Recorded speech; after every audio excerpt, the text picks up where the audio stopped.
Here we go, we are right back at it again, like we never left. Main reason being, as always, we never did. We never left. Let's go. Let's go. Back at it. And we are painting. Check it out. That is beautiful Mephiston red. And we gotta shake it, shake it, shake it. Just make sure it doesn't go anywhere. But yes. Shake, shake, shake, shake, shake, shake, shake, shake, shake, shake, shake, shake, shake. Shake, shake, shake, shake, shake, shake, shake, shake, shake, shake. Yes indeed, check it out. We are straight back into it. We ain't never gonna stop.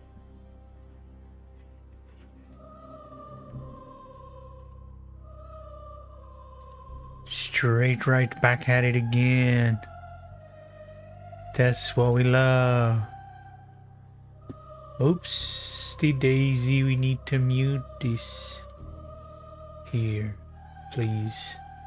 Thank you very much. Thank you kindly. I hope I'm coming loud and clear to you all out there.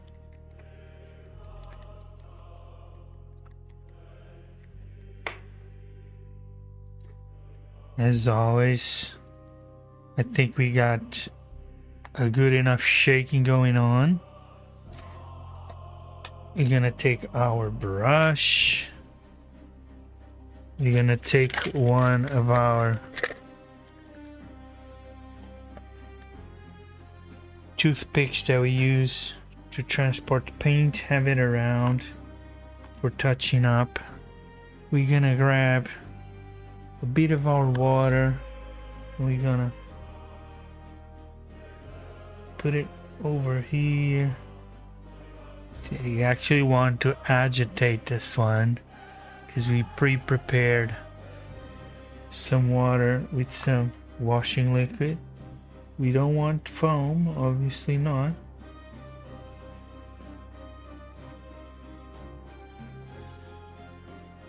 You just want to drop some water right here.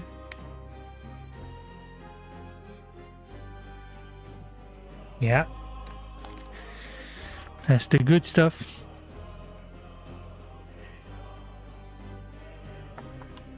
And what we're gonna want to do, as always, this is a trick just for you. Grab a tube. We're not gonna need these ones. These ones can go back.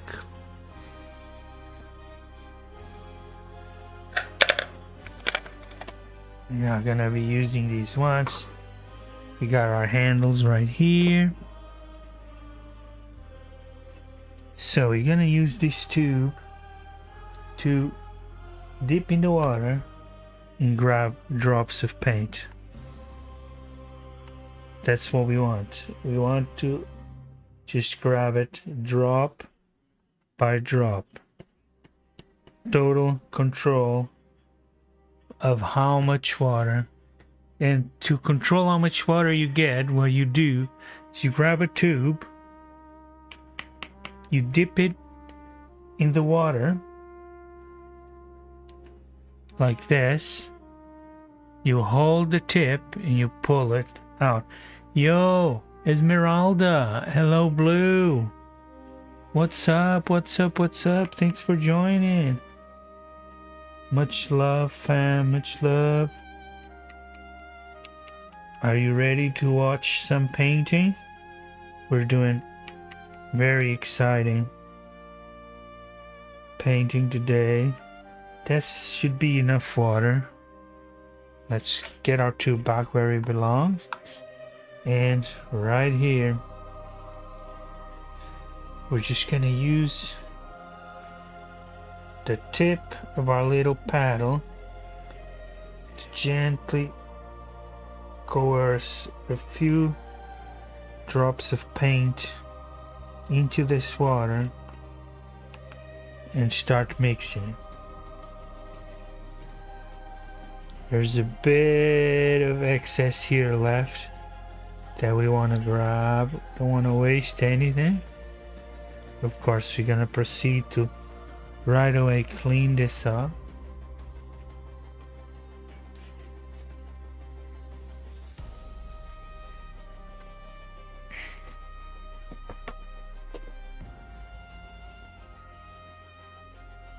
And I got here a pretty cool tool because I had so many of these. So we just want to grab these small pieces of paper, use it to absorb this extra paint. And really quickly gonna draw it up.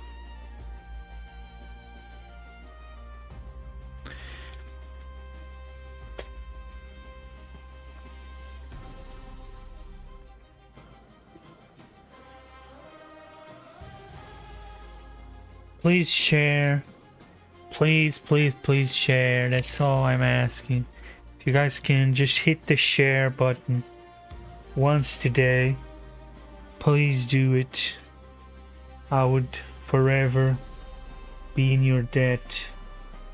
And of course, follow along for more painting, more Warhammer fun. So let's get this well mixed in.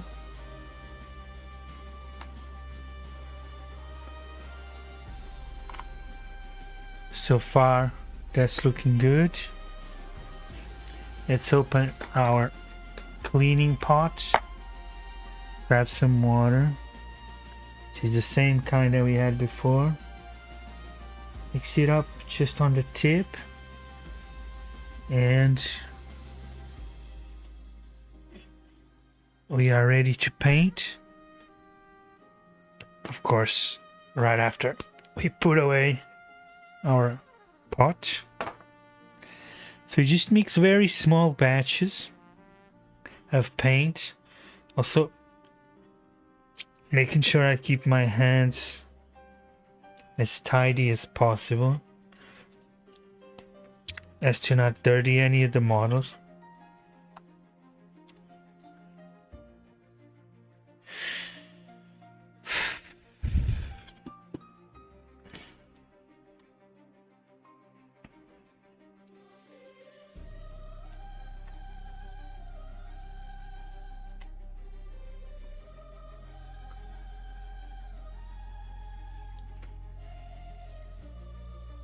Okay, we changed it. It's not skies anymore, that was before. Okay, it's another reason why we get handles. There's just less chances of dirtying our model. And here we go, just a tiny bit of paint on the tip.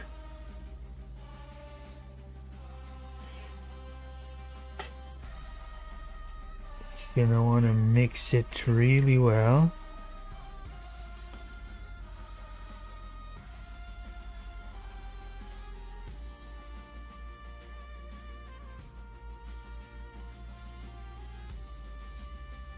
It is very watery for now.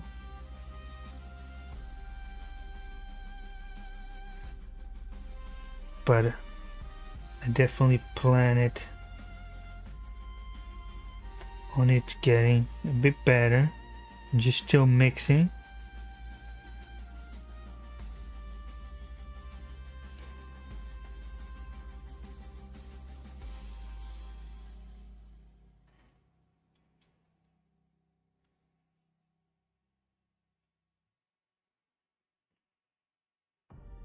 But that is a very beautiful red, don't you guys think?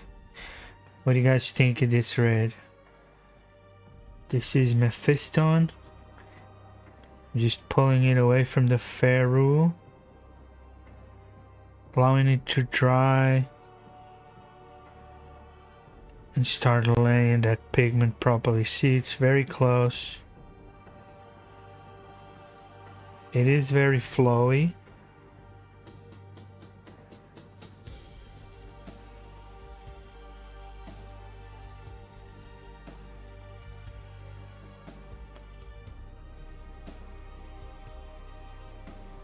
There, definitely much better.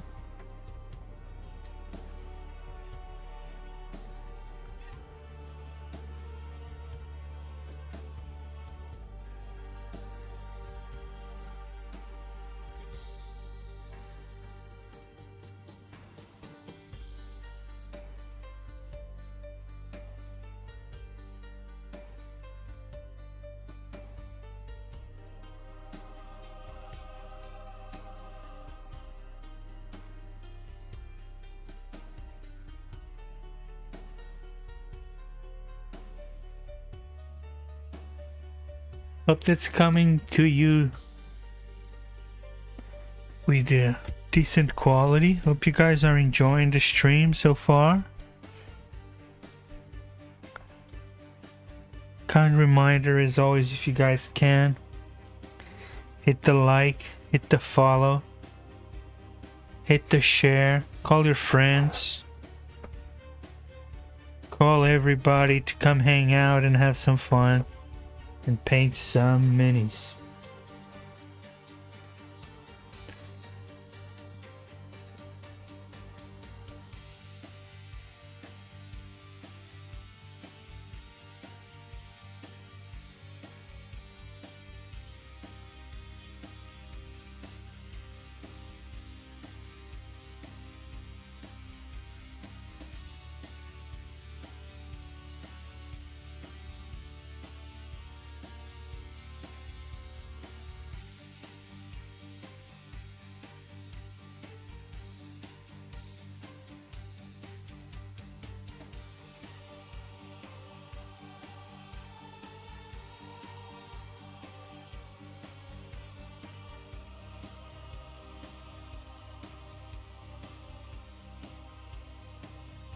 It really is okay if it seems watery at first, because that's what paint is gonna do. It's gonna dry. So as long as if it's not way too watery,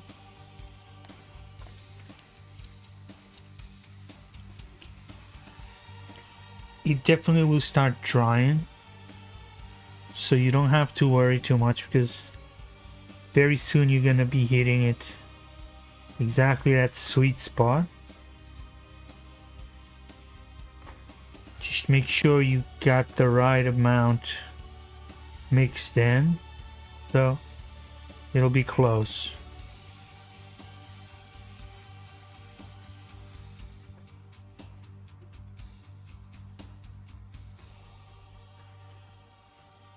So always don't worry too much, because you can always go back and fix it. There will always be small mistakes, but as someone once said, sometimes there are happy little mistakes.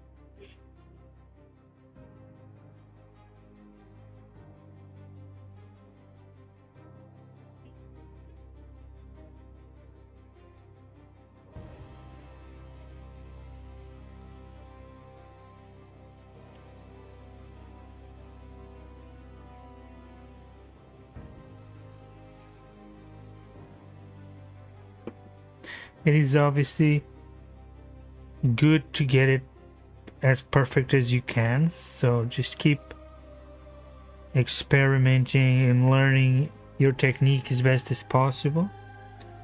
But don't panic if you make a mistake, because that's the beauty of paint. You can always paint over it. Especially if your paint is watery. That just means you're not gonna be making very thick coats. So because it's not very thick, you can actually add a lot of coats on those tiny details. If something happens to be annoying.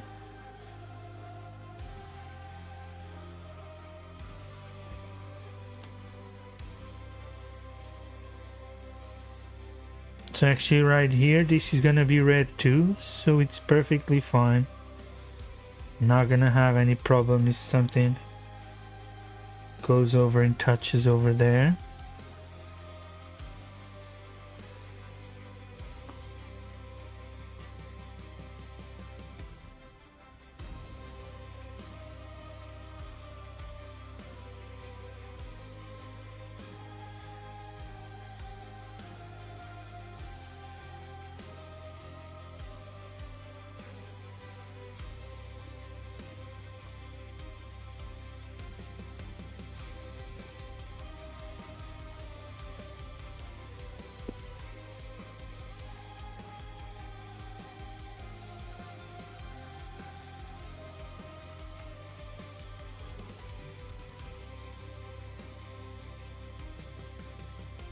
Hope you guys are enjoying. Thanks so much. If you're joining, stick around, hit those buttons.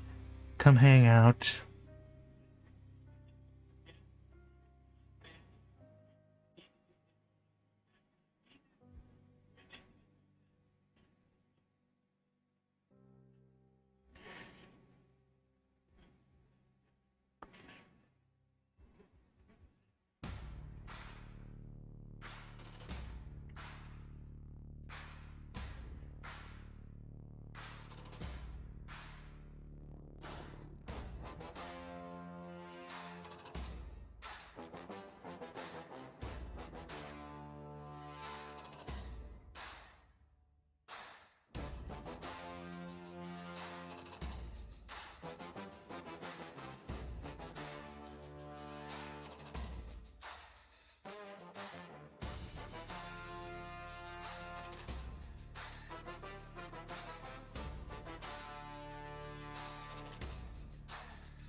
Some places are really tough to reach, but remember, if your eyes can barely reach it, so will everybody else's,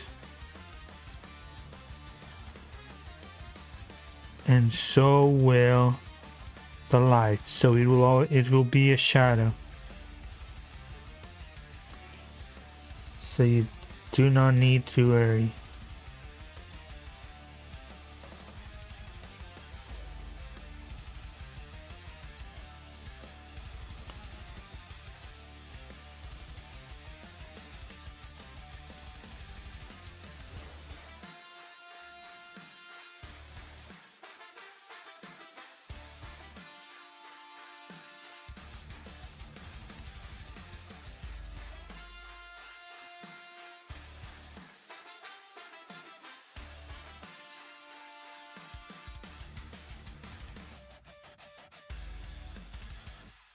Quickly jumping into the top knot, which is the exact same paint, of course, because they would color coordinate. They wouldn't have several different paints or colors that they would use.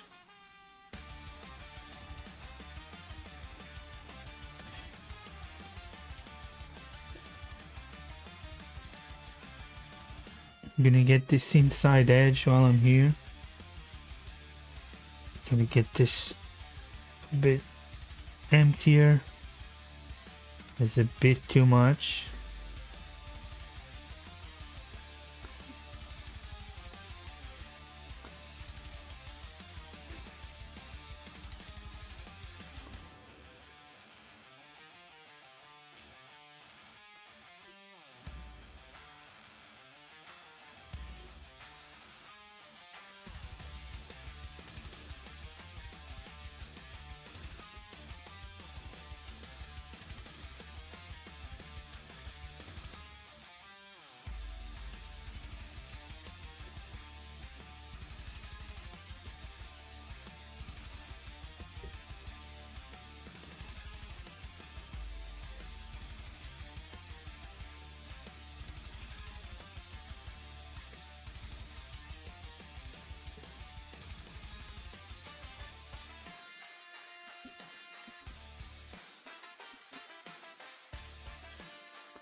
Lovely.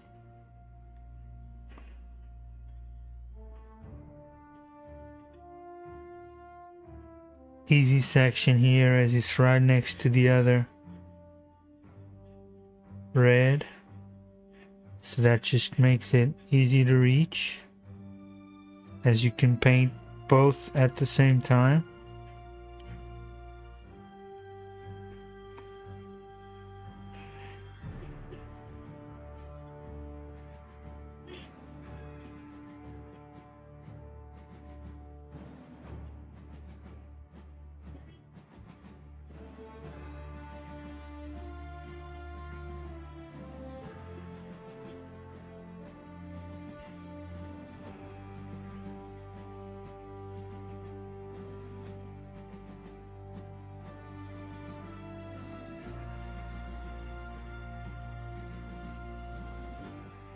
Definitely being a tough one to paint because of the modifications I made having the helmet, but already looks pretty cool just with the red on the helmet as well. And I'm a big fan of the quit while you're ahead philosophy.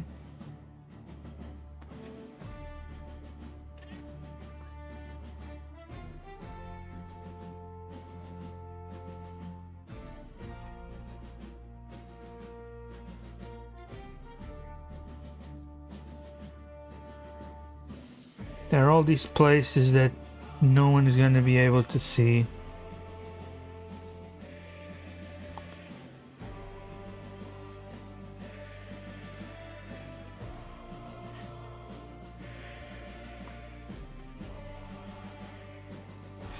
And while trying to get there, you might damage other places that people actually get to see. Exactly like I kinda did there.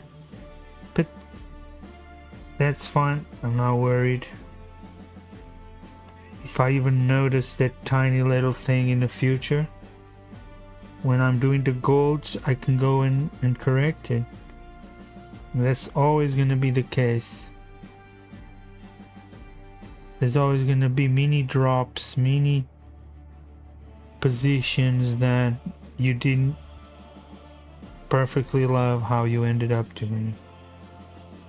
But not worried at all. Just trying to make sure I don't miss anything here. Trying to get it as good as possible. Probably gonna try and come from under here.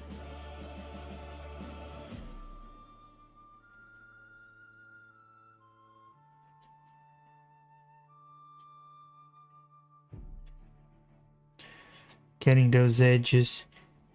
I think while I'm here, I might do the reds on the hilt of the weapon.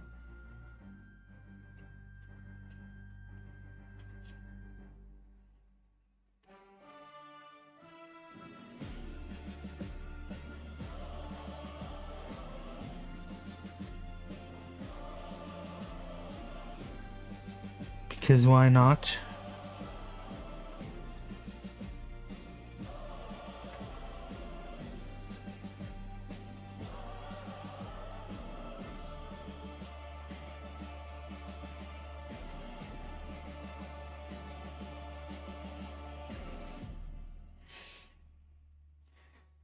Anything we can do now?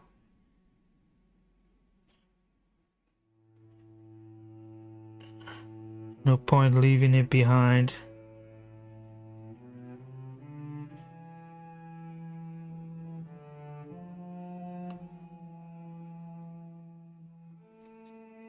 We're gonna correct it with the black later. Oh, not correct it. We're gonna do the black on the body of the weapon. So far, so good.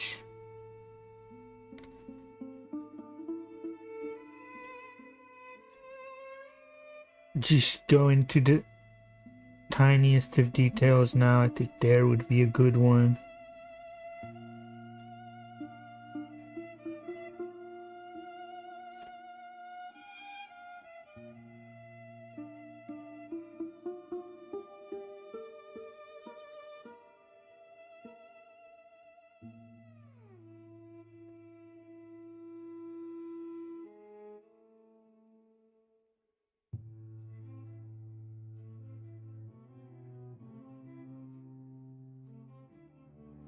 Probably wasn't 100% worth it to do that,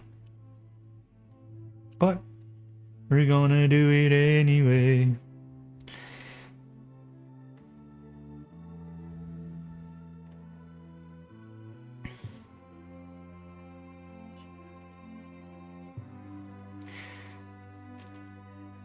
I don't remember any more red on here.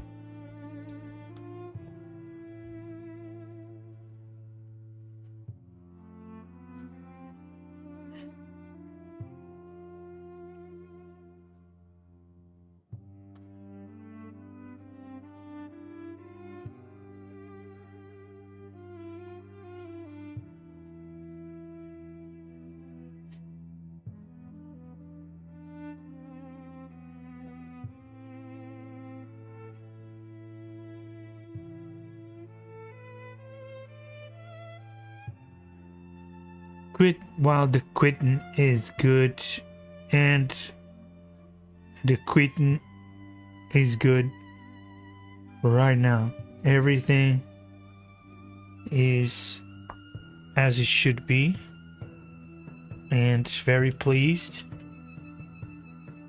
with how it came out. So without further ado,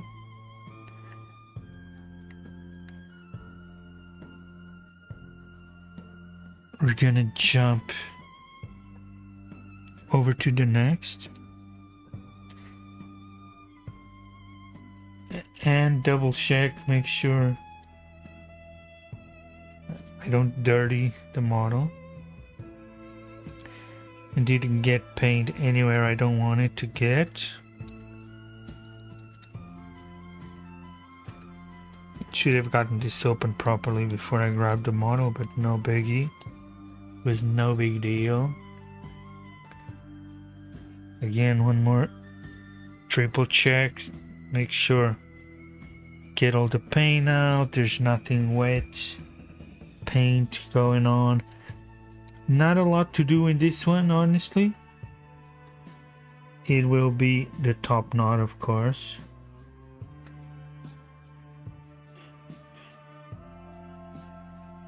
Which is important. It does add a lot of the personality and detail, and it's the brightest color, I think, other than the gold, which is obviously extremely bright. But in terms of a non-metallic, the red is for the defining tone of this Custodes armor.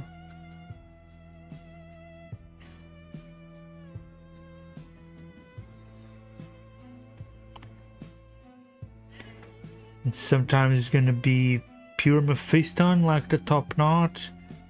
Sometimes you're gonna give it a bit of a wash with maybe on the robes, just some stripes on the deeps of the robes, but not really. It's only on the more curvy cloaks than the robes, I think. Just I think doesn't need a lot. The shape of it already creates shadows. Although the thing is, you always want to augment to make them look lifelike. But that is gonna be it.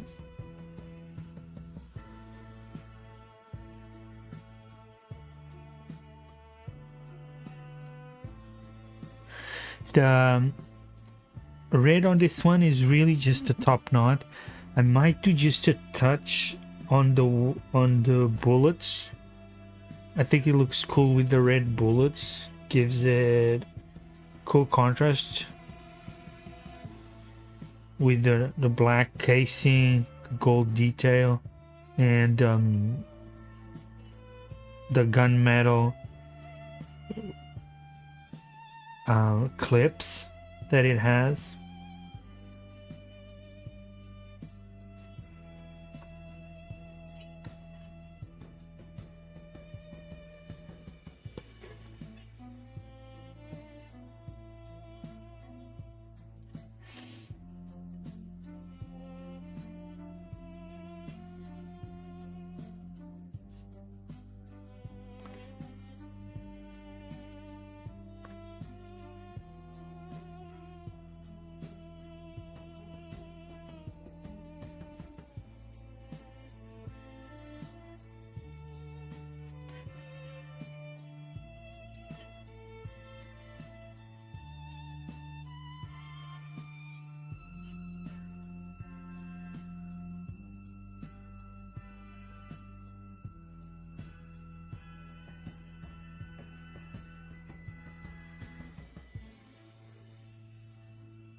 Truly, these paints are really special. They're really deep. The cover they give is enormous. This is a beautiful red, possibly one most beautiful reds I've ever seen.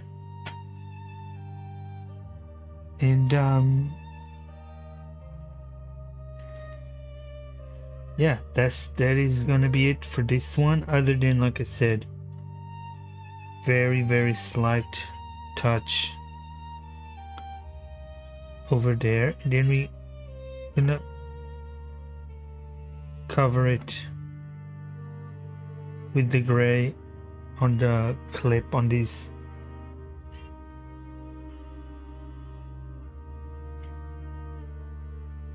little clip things that are on the weapon. So it's this rectangle that enters into this black center. There's these two rectangles to the side, and that's the clips, and inside are the bullets.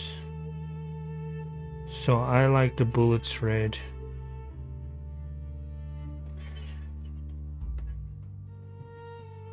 The guns and the spears have the little window into the bullets.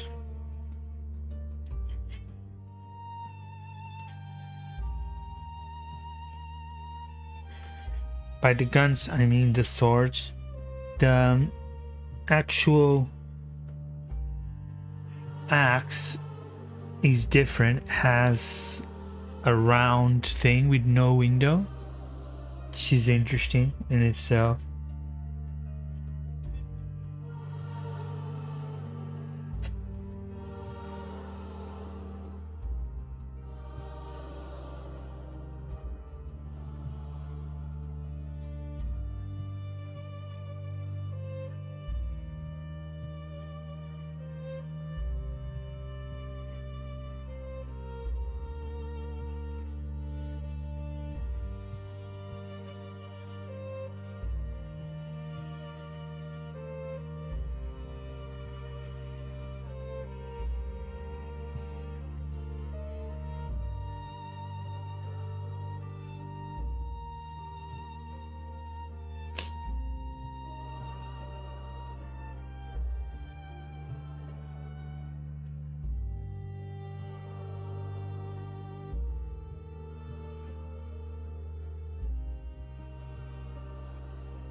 Oh, I can try and hit the handle of the gun, of course. Of course, I had to put the hand into the brush. Because of course I did. But honestly, not much there right now.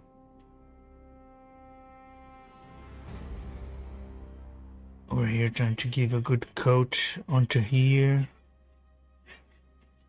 I really recommend using things like toothpicks to go for the extremely fine details. You're not gonna regret it.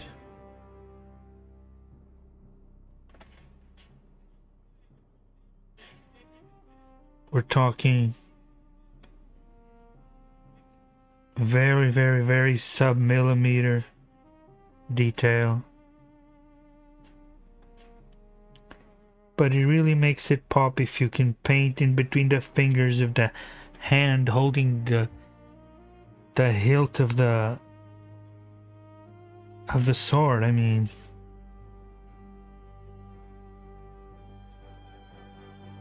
is that not what it is all about?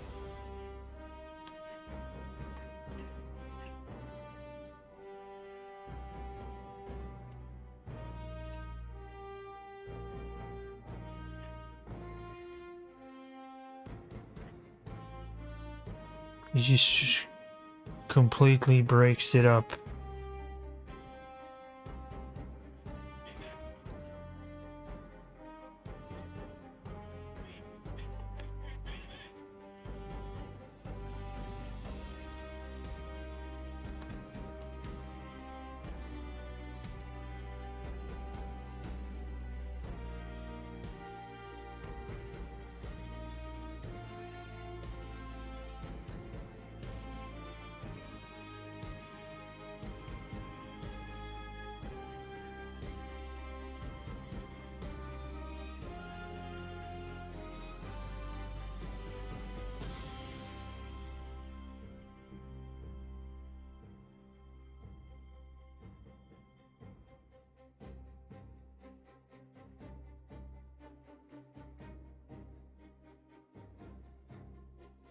Perfect. Nothing else to do here. Just like that, it already pops. That's why I like to start with the reds, because it really is the big cover after the gold. Always hand double check. Don't hurt your models. And you can hold them from underneath.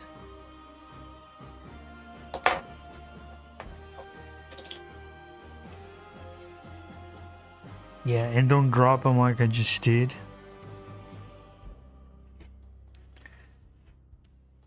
Try to hold it from the base just to avoid as much unnecessary contact as possible.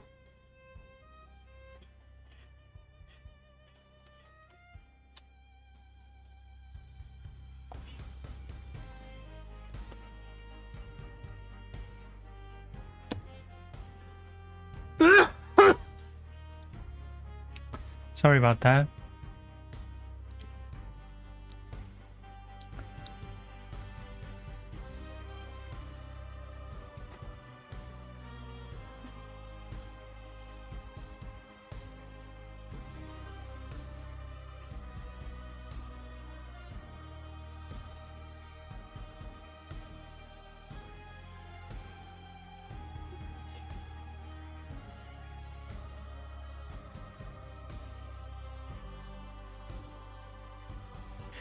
A bit of paint goes a long way. If you're out there, thanks so much. Hit the follow, hit the like, subscribe, use your Amazon Prime free subscription on Twitch. If you haven't yet, you're wasting it. And for a small time creator like me, it means everything.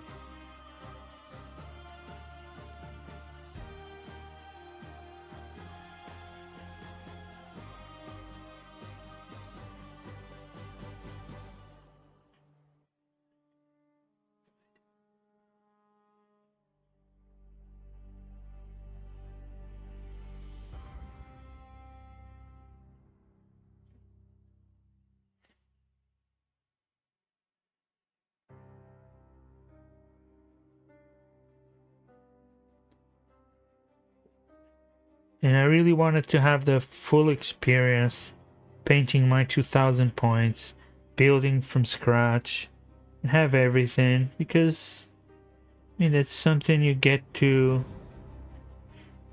take with you in the future and remember and have this painting experience and working with your hands, and it's very relaxing. There's no stress.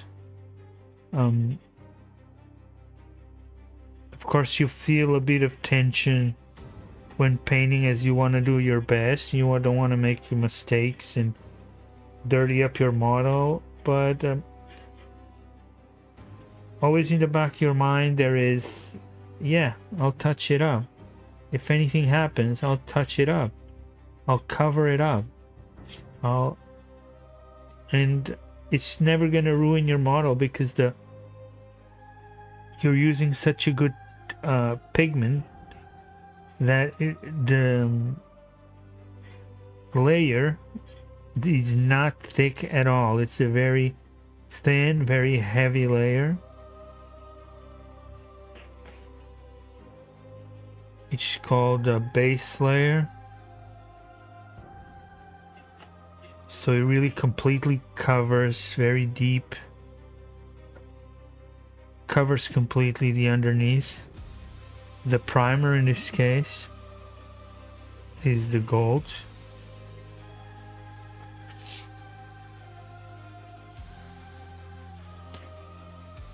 The difference that it makes is huge.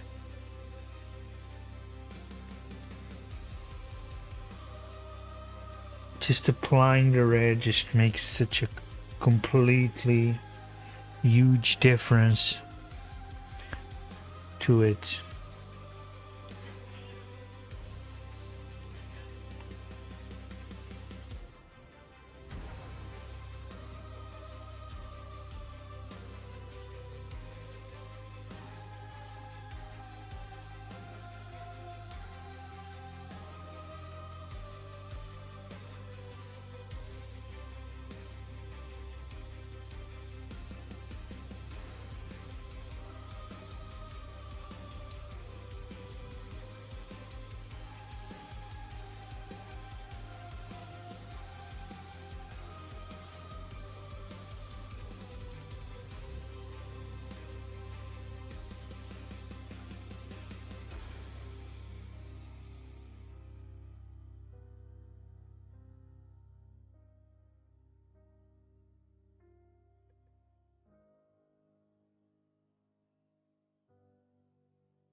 You can really feel the control of the pigment with the experience of knowing how the brush moves, how far it is, when it's gonna touch, how it's gonna bend, how it's gonna apply.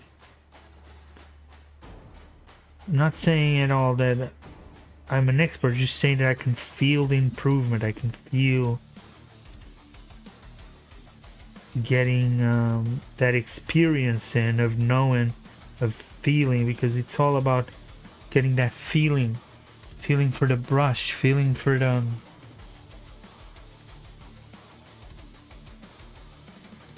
paint, feeling for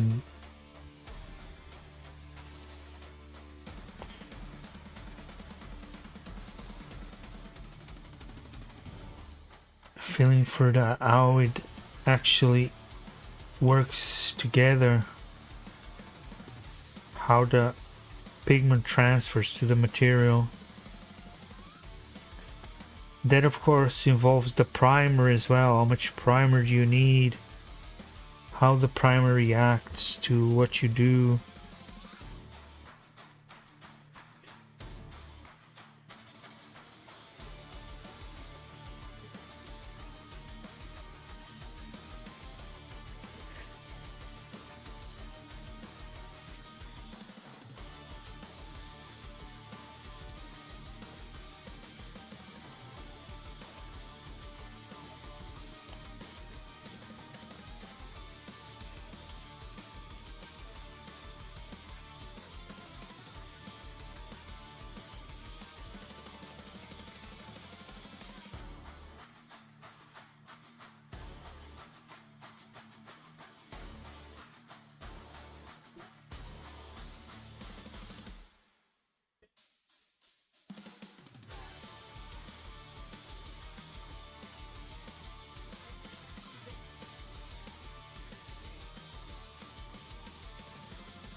Yeah, I like that coverage.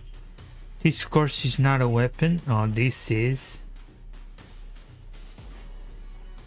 And this will of course get the same treatment.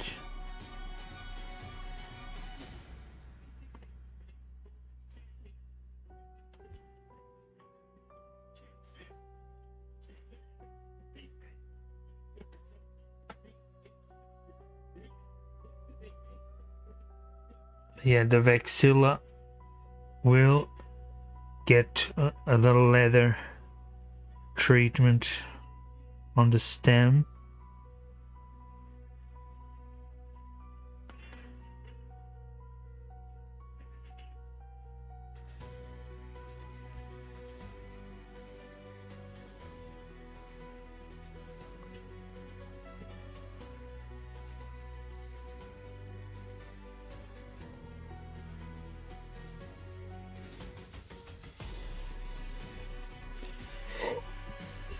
I'm just gonna hit this bullet zone just like the other one, but we're gonna use the toothpick to spread it out. I'm just literally just dropping a drop of paint on there.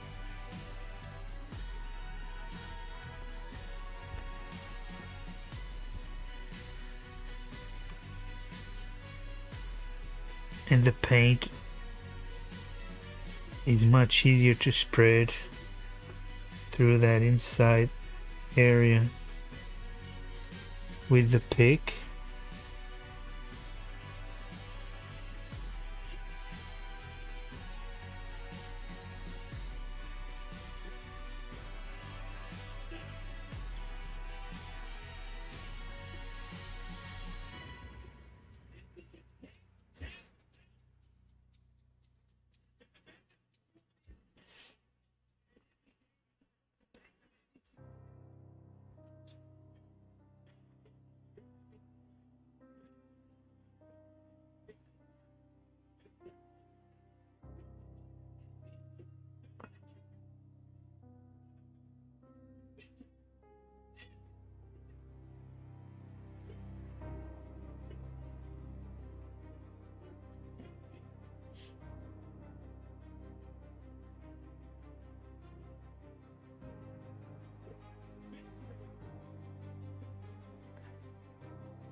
Just taking another look at how beautiful this model actually looks. It really is cool.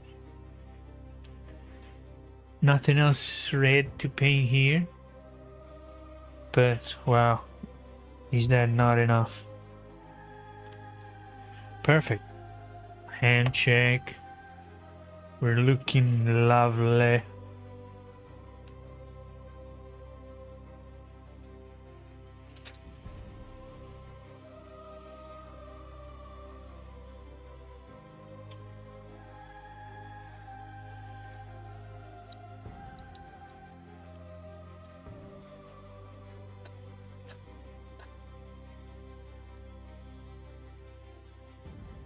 This one definitely a bit more area to paint.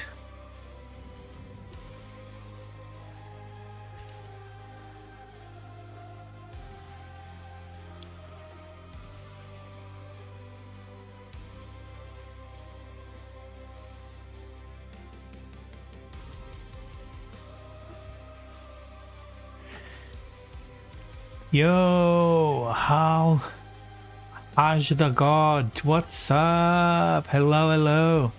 AJ. Okay, I was trying to. Is it AJ the god? I think that's cool. That sounds cool. How's it going, man? Welcome to the stream. We are painting, of course, our beloved Custodes. Finishing up on our army. Getting our 2,000 points ready to take to our games. Have a game on Saturday, so I need to get this stuff done. Look at that. How cool is that? We appreciate you joining. How are you? How are you today, mate?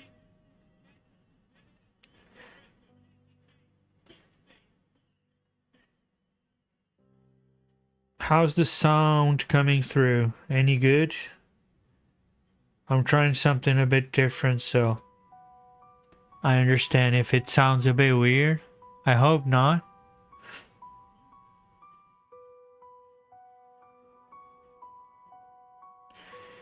But wouldn't surprise me if I'm honest.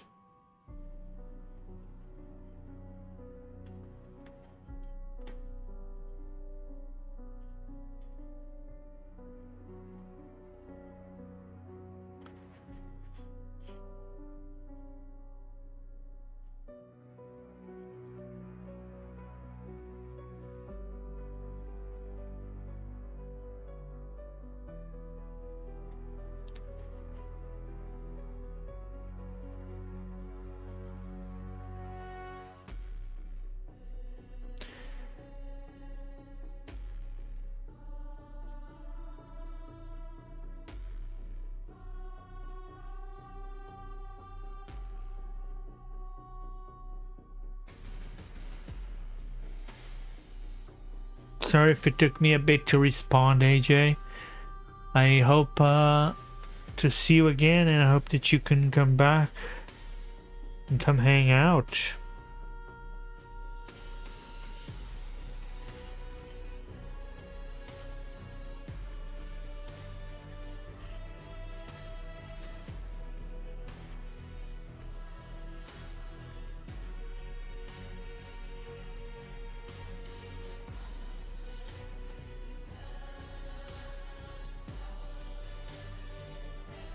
I'm trying to paint around this symbol. I'm trying to decide what to do about it.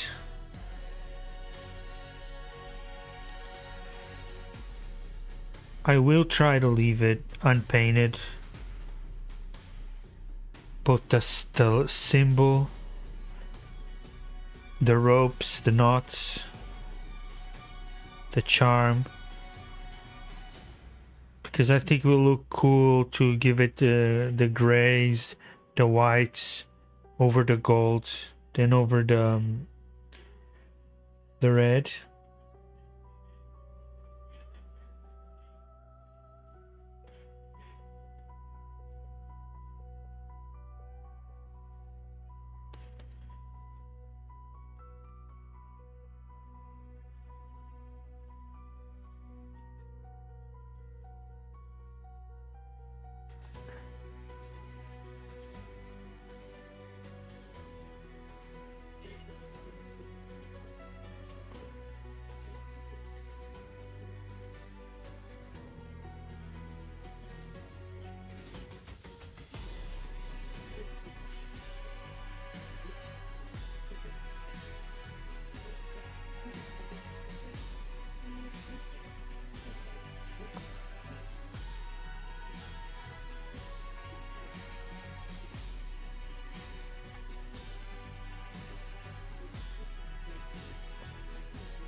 You know what? I have an idea. Why not use the materials I have? I think this is the ideal time to use this.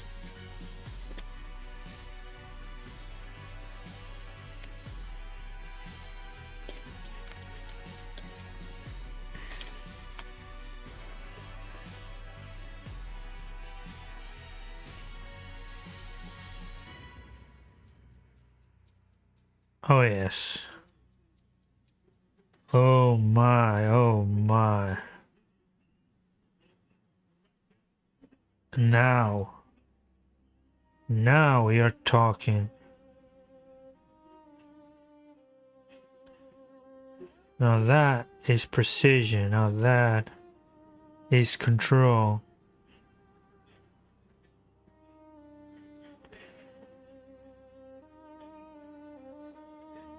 We're hitting micron level control now.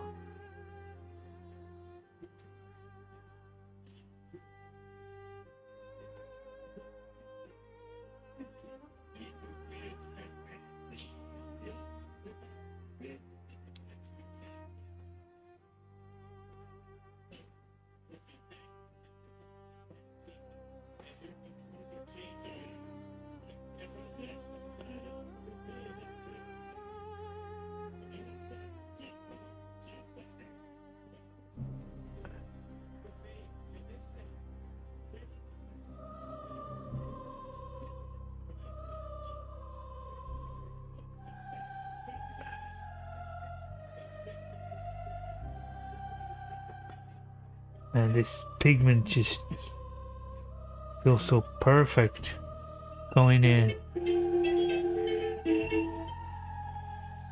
Inactivity. This TikTok is dumb as hell.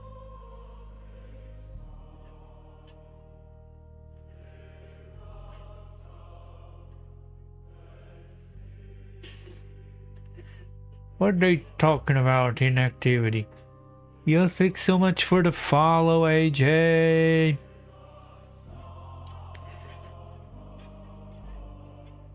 Much love, much love.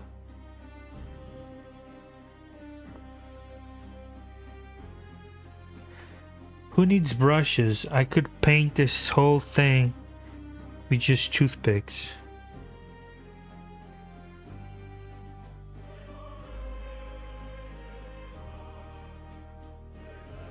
Trust me, I'd get levels of control you wouldn't even dream of any other way.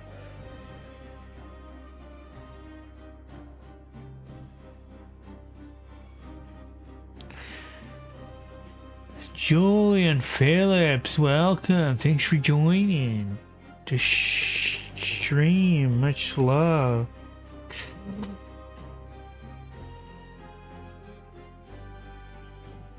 I'm avoiding the crux of the matter while going through my head what to do, but I do think I know what to do. I do think I know the answer. It's not an answer I particularly like.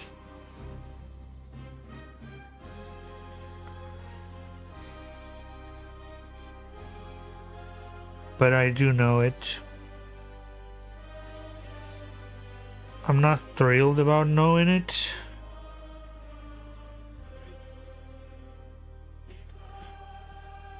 But yes, I'll probably just cover up the whole symbol.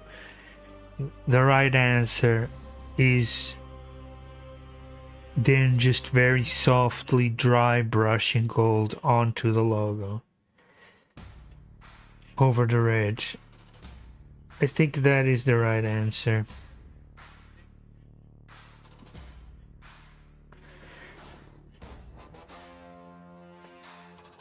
But if you know me, you'll find I am very stubborn. I like to try and do things the hard way just to see if I can, because if I can, it just feels good. I just did something that I thought I couldn't do.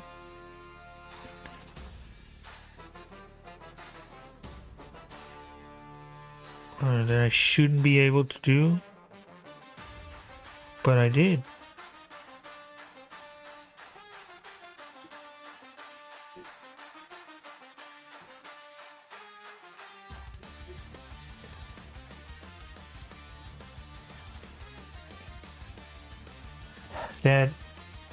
That is precision, if I do say so myself. No one else is gonna say it, so after all, why not? Why shouldn't I say it?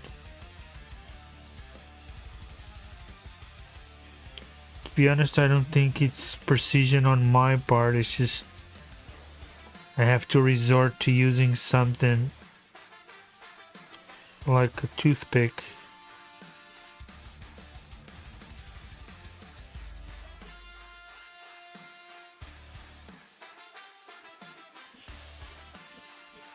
I definitely know I didn't invent this trick anyway, so it's not like I'm you know, taking liberties. The liberties had been taken. I'm just following in the footsteps.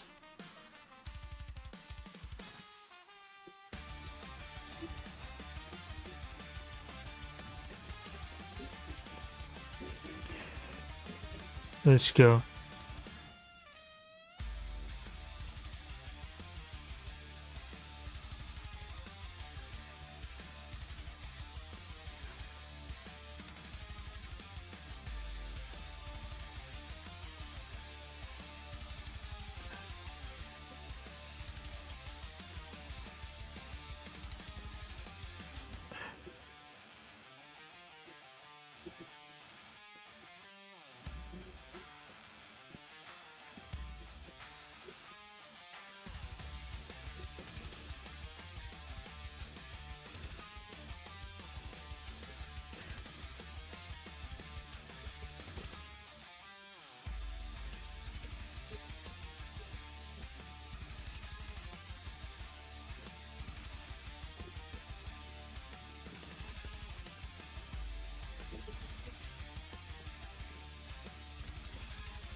I really don't know.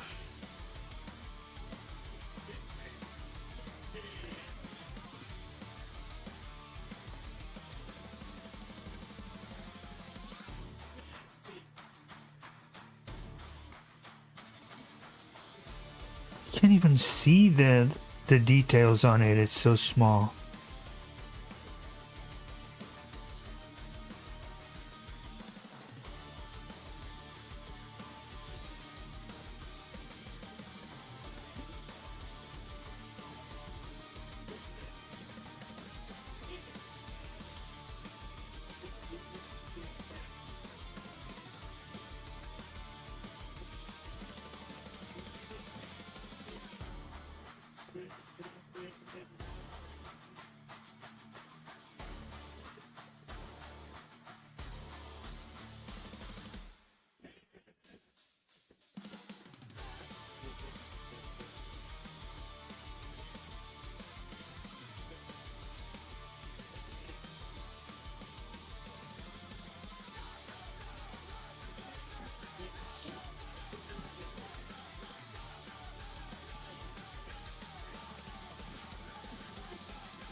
Okay, I think I get it where I kind of messed up just a tiny little bit.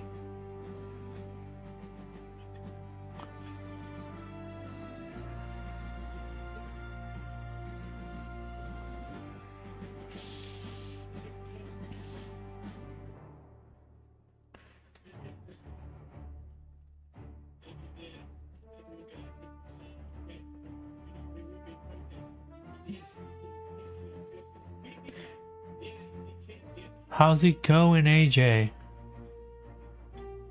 I don't know if you're still out there. Just trying to thank you for the follow. And welcome to the stream. And if you want, hit us up with a message. How did you get started with Warhammer? Have you ever played? Where did you learn about it?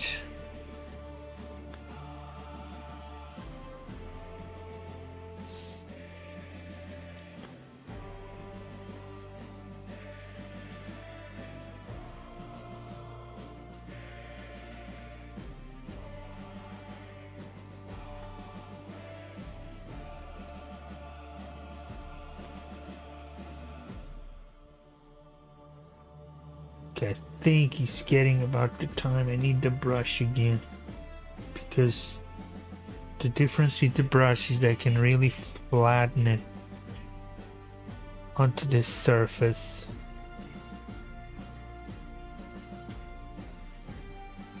And that is what I need right now, just a very flat.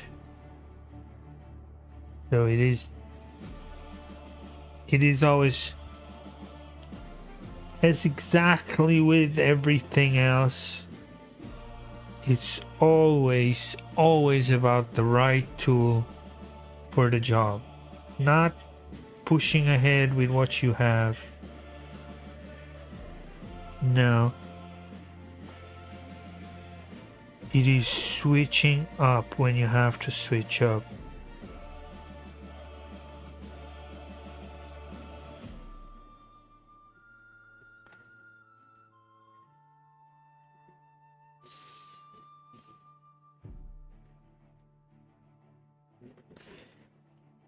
Sometimes you might just want to keep hitting it the same whole old way that you were doing over and over.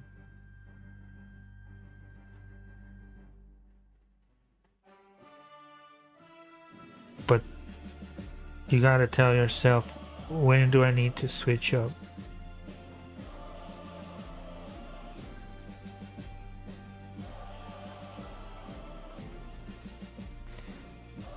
Knowing when to switch up your tool is probably half the skill right there.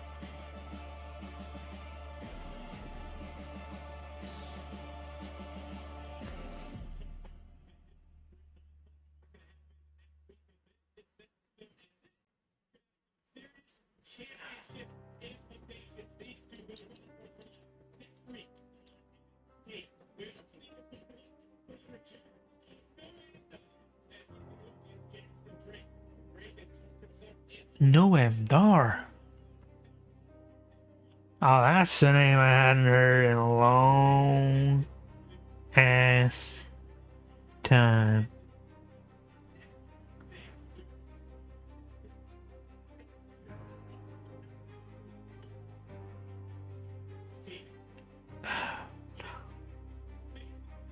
It's okay, no problem at all.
Lovely, lovely.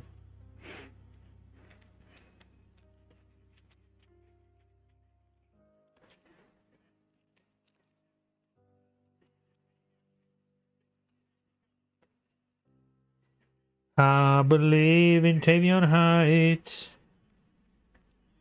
I believe in Tavion Heights.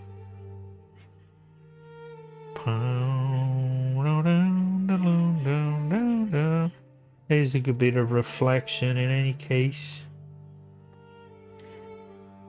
Here we go.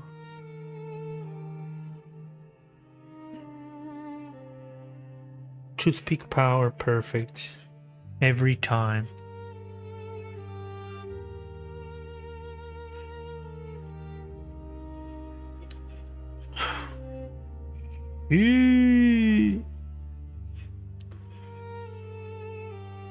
No worries. Again, I'll have to hit it with the gray over.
mean,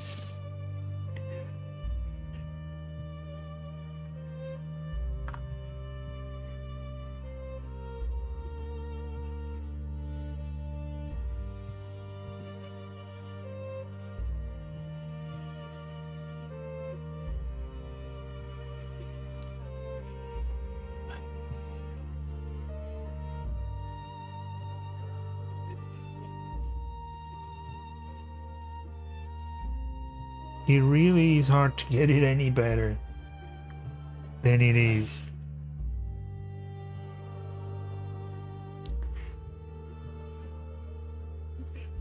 I gotta say, this separation is feeling, for me, for my skill level,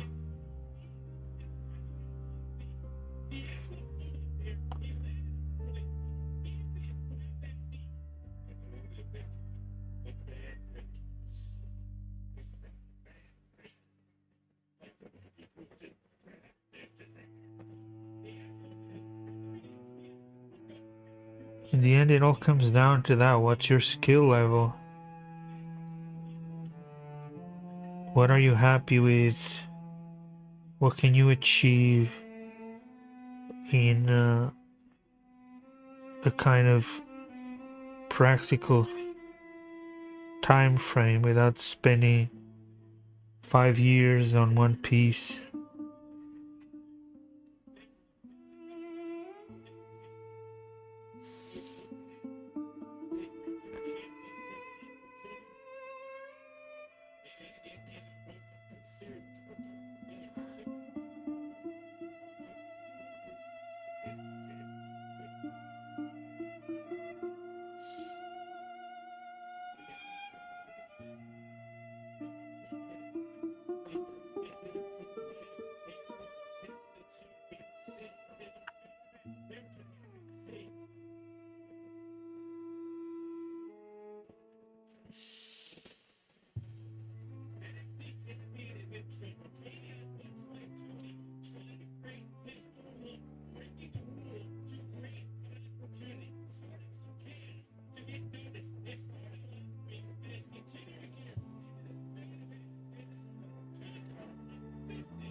Yep.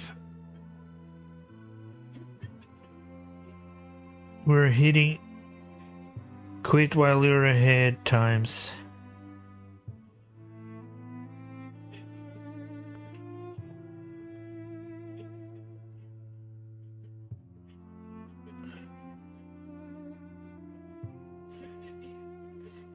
That for me just means, hey, you didn't mess up so far.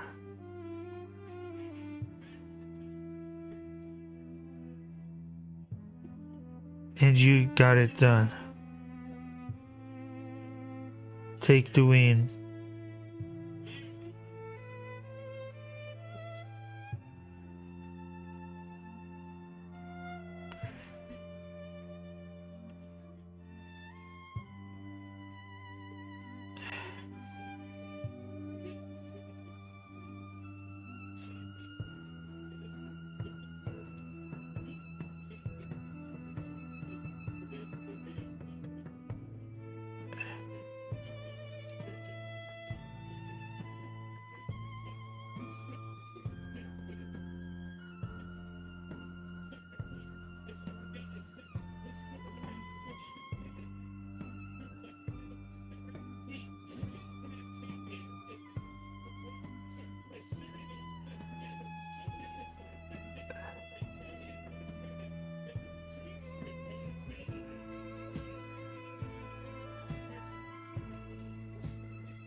Yep.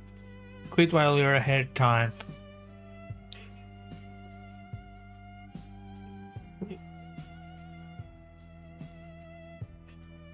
Took long enough, but I got her done what I wanted to do. And we'll be able to touch up and improve. Nothing left to say to this one right now. Hand paint check. All good. Off the handle into the drying area.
Well then. Interesting.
Looks fine to me.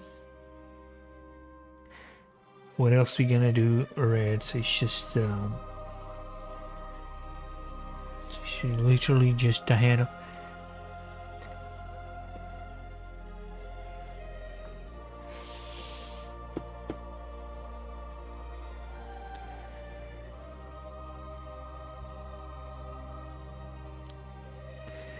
You are banned. Sayonara, boy. Don't come back.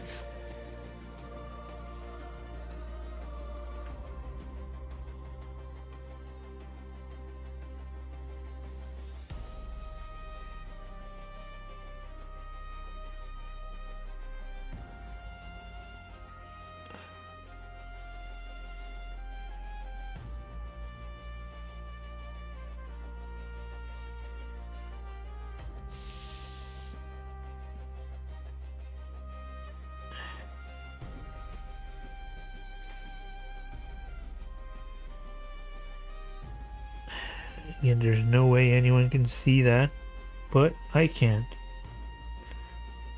So I do it.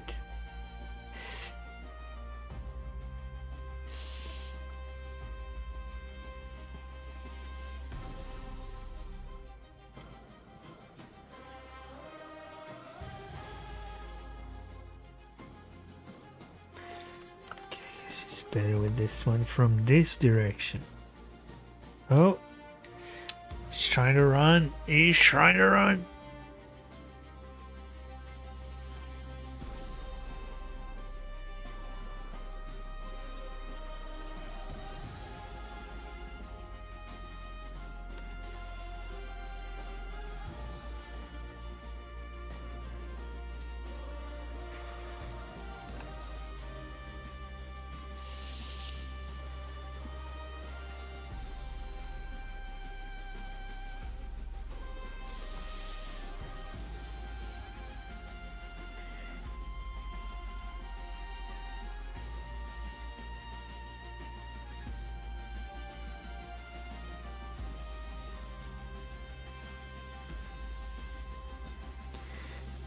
They don't call them miniatures for nothing.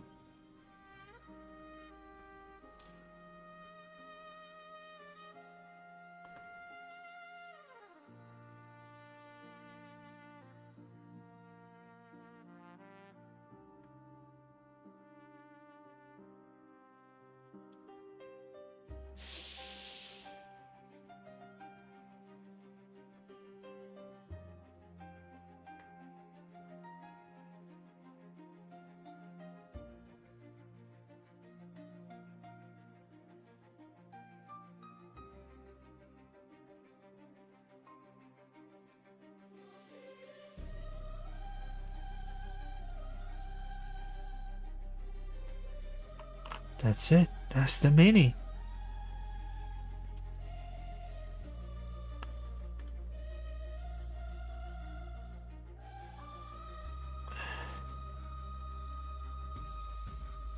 That's the red on the mini at least.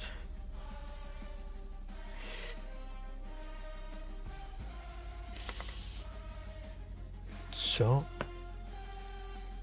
that's done.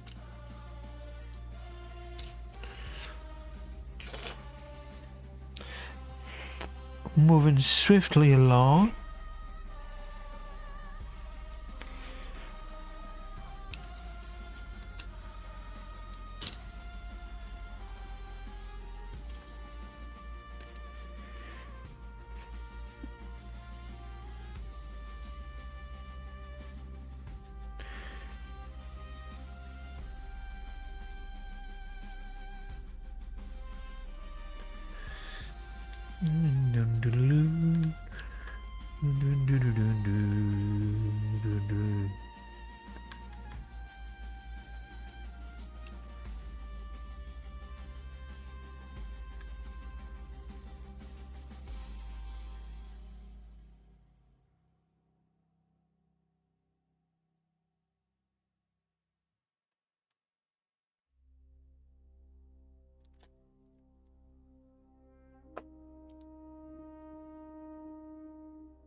This video was sponsored by Warfare.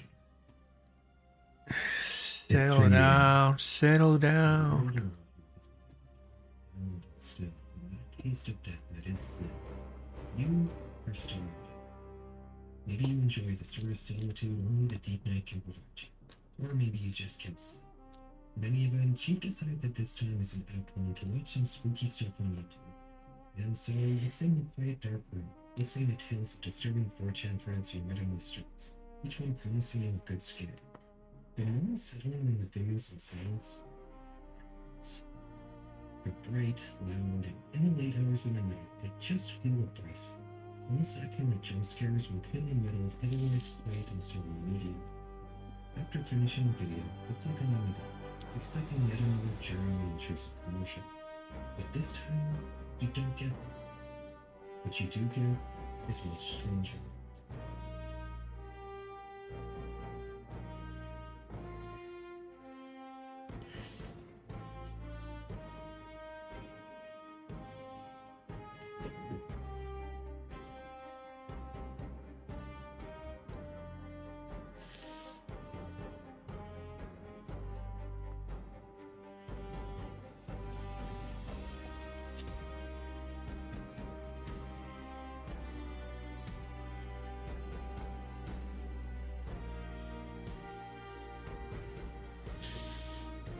For the last 2 years, sporadic reports of strange YouTube ads such as these have been kept me up every now and then on various platforms.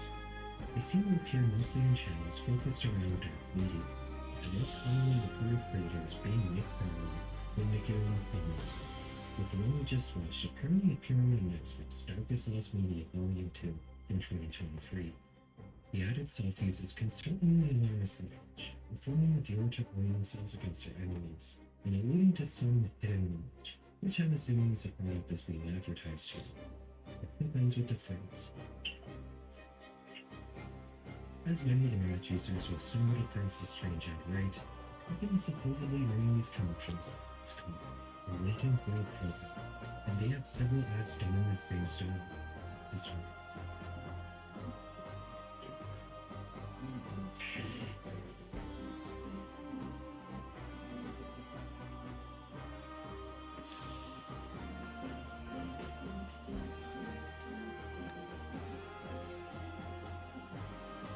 Lovely.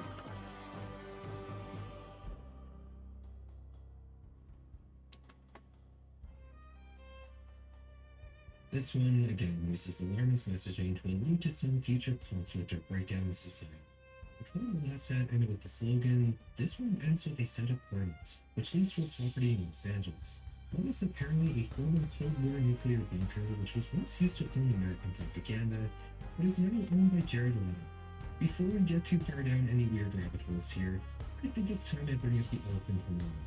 If it isn't already glaringly apparent, this is all very obviously an analog horror. I don't think I need to explain to you why a video presented in this particular style is anything but internet horror fiction. You're probably already pretty used to seeing this sort of thing and can recognize it just as easily as I can. And sure enough, clicking on any of these ads brings you to the creator's channel, Gloomy Text and Media, who is advertising their analog horror project called Tuesday Tapes. The series is an anthology focusing on strange events that supposedly occurred in the late 90s and 2000s. I'm not going to spoil it here since it's not a widely known project, but I think it's well done.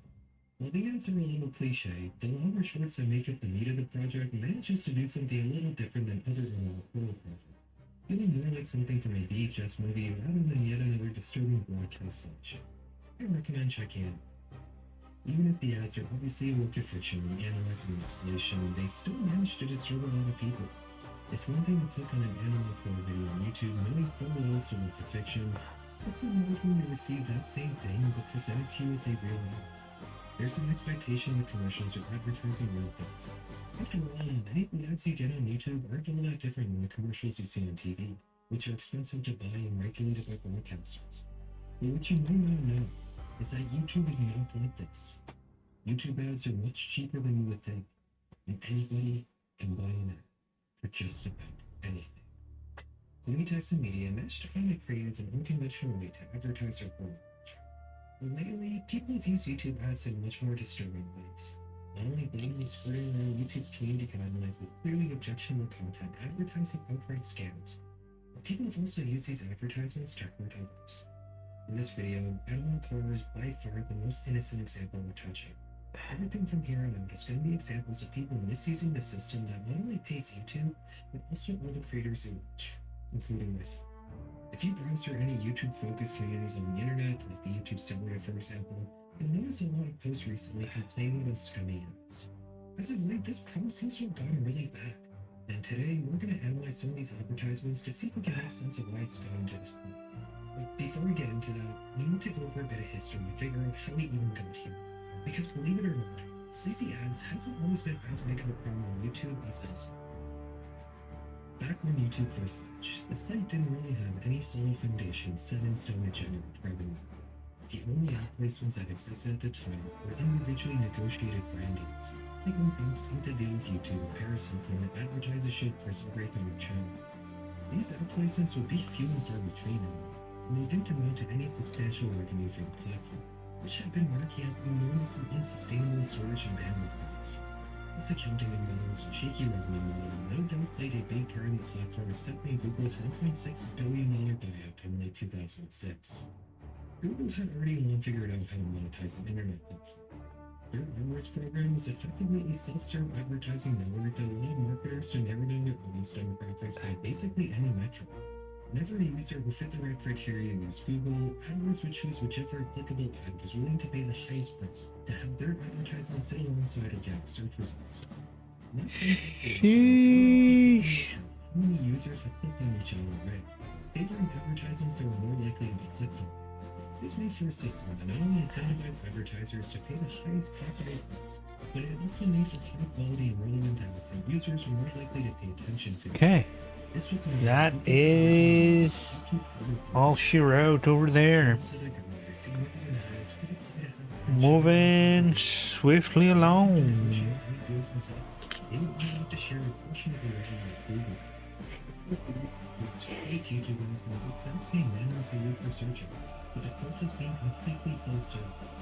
In this 2007 article from Wire detailing the for the partner program, they mentioned that channel can earn several $1,000s from 1 million page views, which, accounting for inflation, actually holds somewhat true today. Although videos tend to have many more ads nowadays than they did in 2007.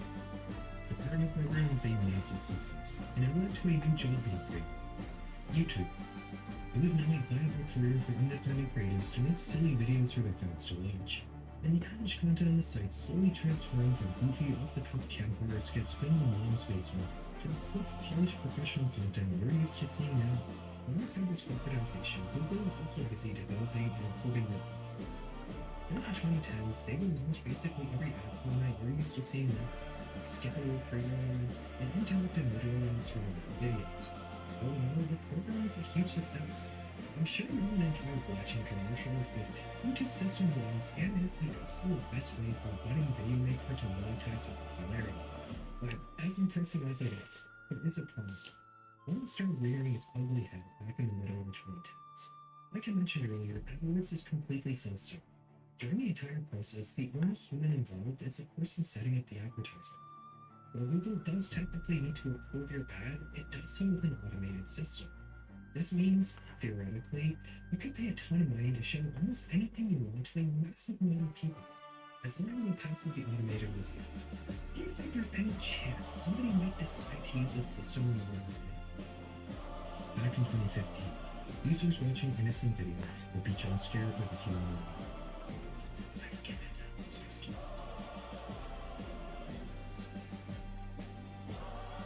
There's one thing that's changed across the world through world history more than anything else: it's vehicles. First there were chariots, then ships, tanks, aircraft. I've been playing video games centered around war. Vehicles always seem to be a bit of an afterthought in favor of the on-the-ground FPS mechanics. War Thunder, the sponsor of today's video, fills in that gap beautifully. War Thunder is a free-to-play large-scale multiplayer online action game available on PC, console, and mobile that's specifically centered around fighting battles and various types of combat vehicles. And trust me, you've got a lot to choose from. War Thunder boasts 2,500 different tanks, planes, helicopters, and ships from 10 different major nations. War Thunder's put a ton of effort into making super accurate digital reproductions of these different models of combat vehicles, which come from many different industrialized eras of warfare, ranging from the biplanes and armored cars of the 1920s to the fighter jets and main battle tanks of today. Immerse yourself in the intense combat of War Thunder, where incredibly detailed vehicles, realistic graphics, and authentic sound effects place you right at the helm of the most powerful war machines of our time. War Thunder lets you operate so many different kinds of vehicles, and all you need is a mouse and keyboard, an Xbox or PlayStation, or even just a phone. That's right, War Thunder is now also available on Android and iOS, boasting an intuitive control system specifically designed for mobile. So why not join the other 95 million players that are fighting epic PvP battles today, and dive into the breathtaking experience that is War Thunder. There's no better game out there for fans of military history. You can download for free using my links in the description and pinned comment. Only players and those who haven't played War Thunder for 6 months or more will receive a massive bonus pack across PC and consoles, including 100,000 Silver Lions, a special Eagle of Valor vehicle decorator, and 7 days of premium account. Thank you to War Thunder for sponsoring this video. This is from a guerrilla marketing campaign for the Scream TV series. The video features a fake clip to skip on, just like the one on the YouTube player when an ad is being shown, and also a creepy face accompanied by many voices whispering,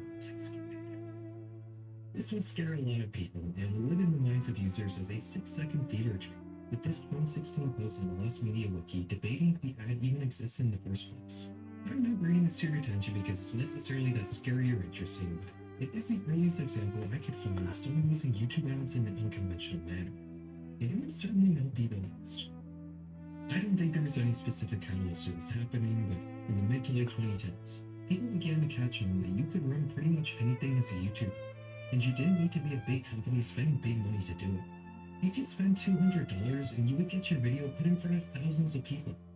This is a very low barrier to entry, and paired with a fully automated and seemingly lax approval process, it was a recipe for disaster. Over time, YouTube would become flooded with questionable and sleazy ads completely unlike the commercials you would see on television, one of them being this one.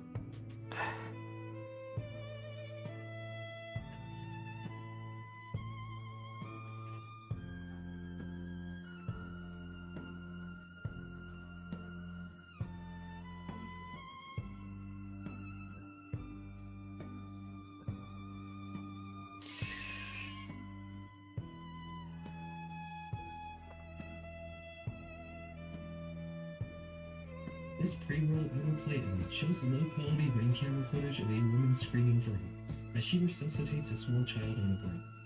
Luckily, the boy does come to and everything seems to be okay.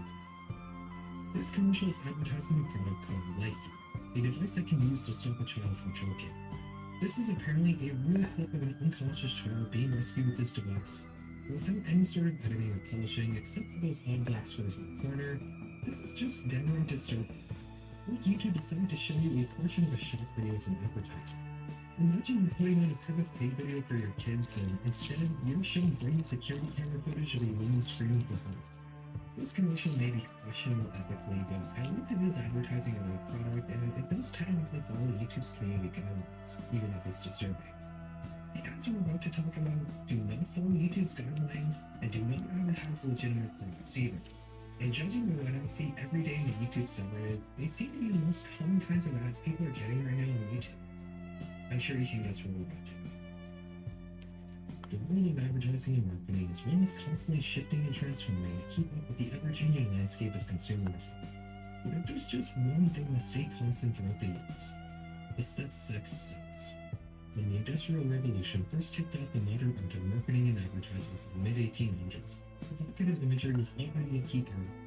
It makes sense. A successful ad is one that will grab your attention, but what exactly turns your head more than a beautiful woman? As such, we're all very used to seeing sex used as a method to sell products.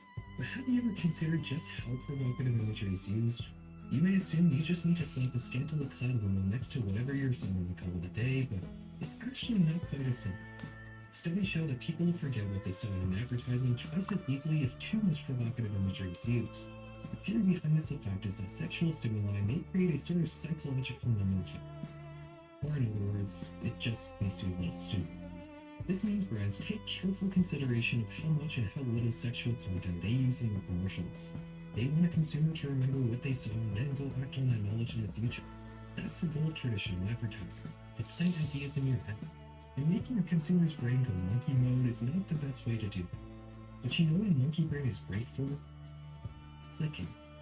You have to keep in mind that the goals of internet ads are different than those of traditional commercials. Brand awareness is obviously always important, but internet ads are specifically built to get you to click right then and there. You don't need to remember what you saw and then go to the store and buy something. The ad literally only needs to be effective enough in that moment for you to click on it. This is what led to all this sort of fake, you're the 1 millionth visitor you get a prize ads in the 2000s, and it's what led to all those fake product ads you see right now from Canada. It doesn't matter if the content is deceiving because the only thing they want is for you to click on the ad. Combine this with sex, and suddenly you're being flooded with hot milfs in your area and pills that can double the length of your milk. Scary sex ads have been a constant on the internet as long as it's been around.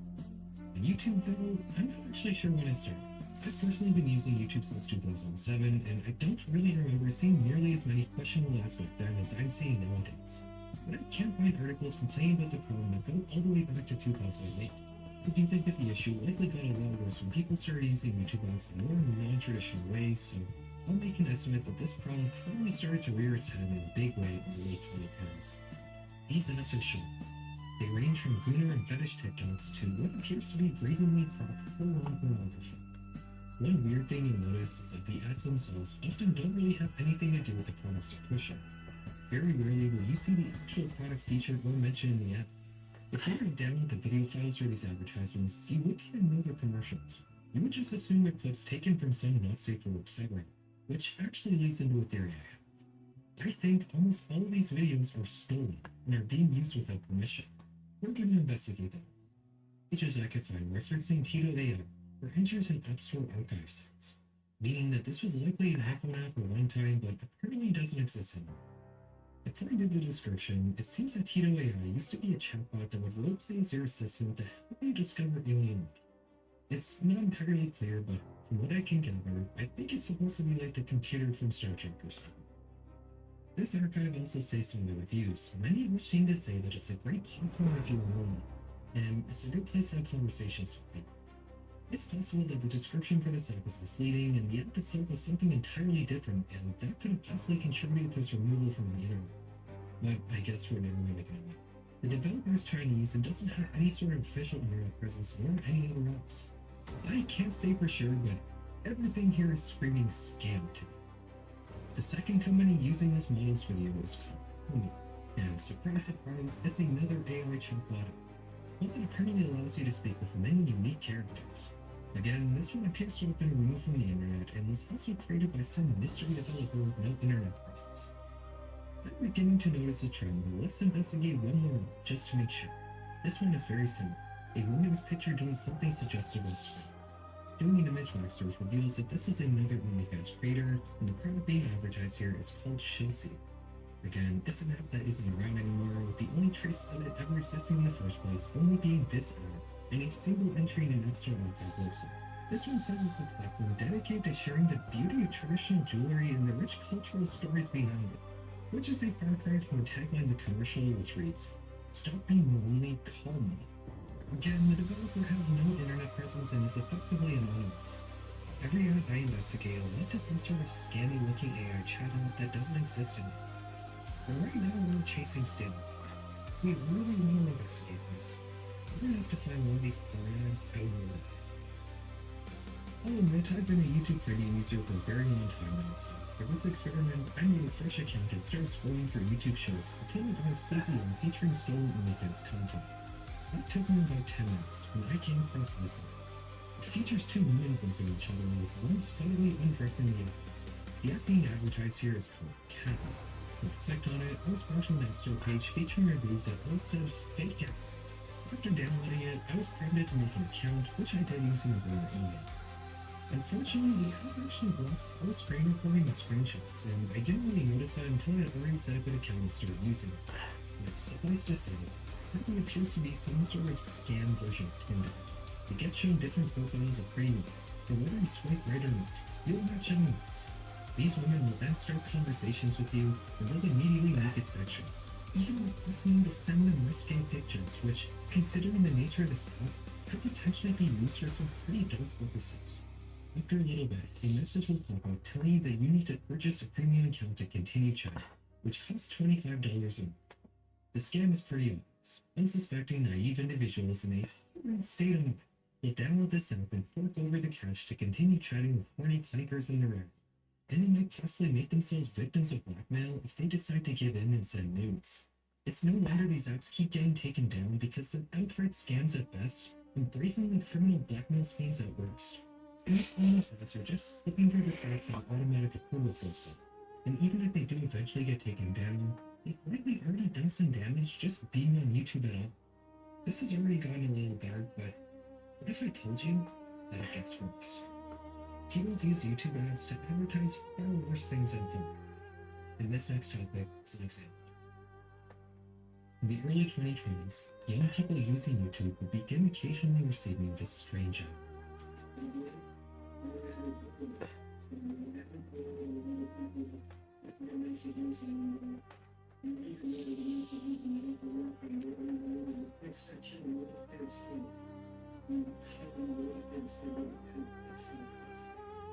The commercial depicts an old man showing us how to use some crude-looking website, which resembles an image board like 4chan, but seems to have some added social media style features like profiles and news feeds. Clicking on an ad would redirect you to the site itself, which looks something like this.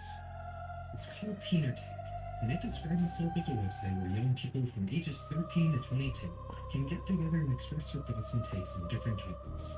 You can grade your teachers, you can grade your high school, and you can even talk about sports. It would appear that this is some sort of makeshift Facebook-style site aimed towards young people. On the surface, this mostly just seems odd and possibly a little creepy, but it's when you look at the names of the images on the right side of the page where the dark undertones of this site becomes clear.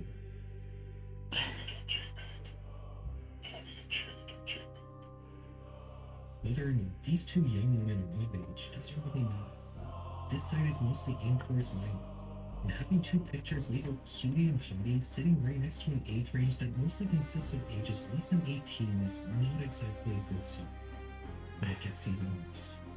The YouTube account that originally posted these sites has not been also top, but at one point, it consisted of short tutorials showing you how to use the different sections of TeenerTake. The tutorials themselves are mundane and not really worthy of talking about. It's the background footage the site's creator decided to use that's self-consumed.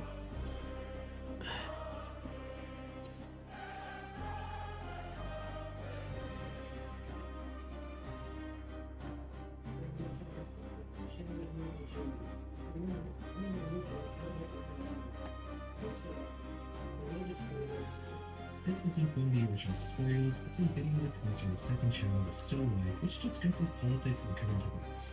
But the background footage is the same as in the main channel.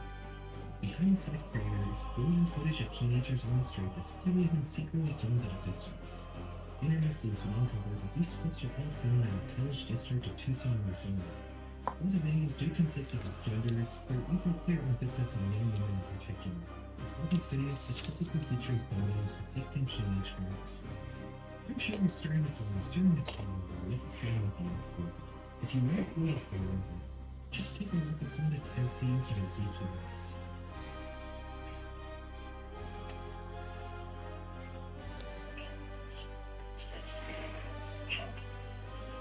These are not innocent keywords used to describe a social media website that's aimed towards children.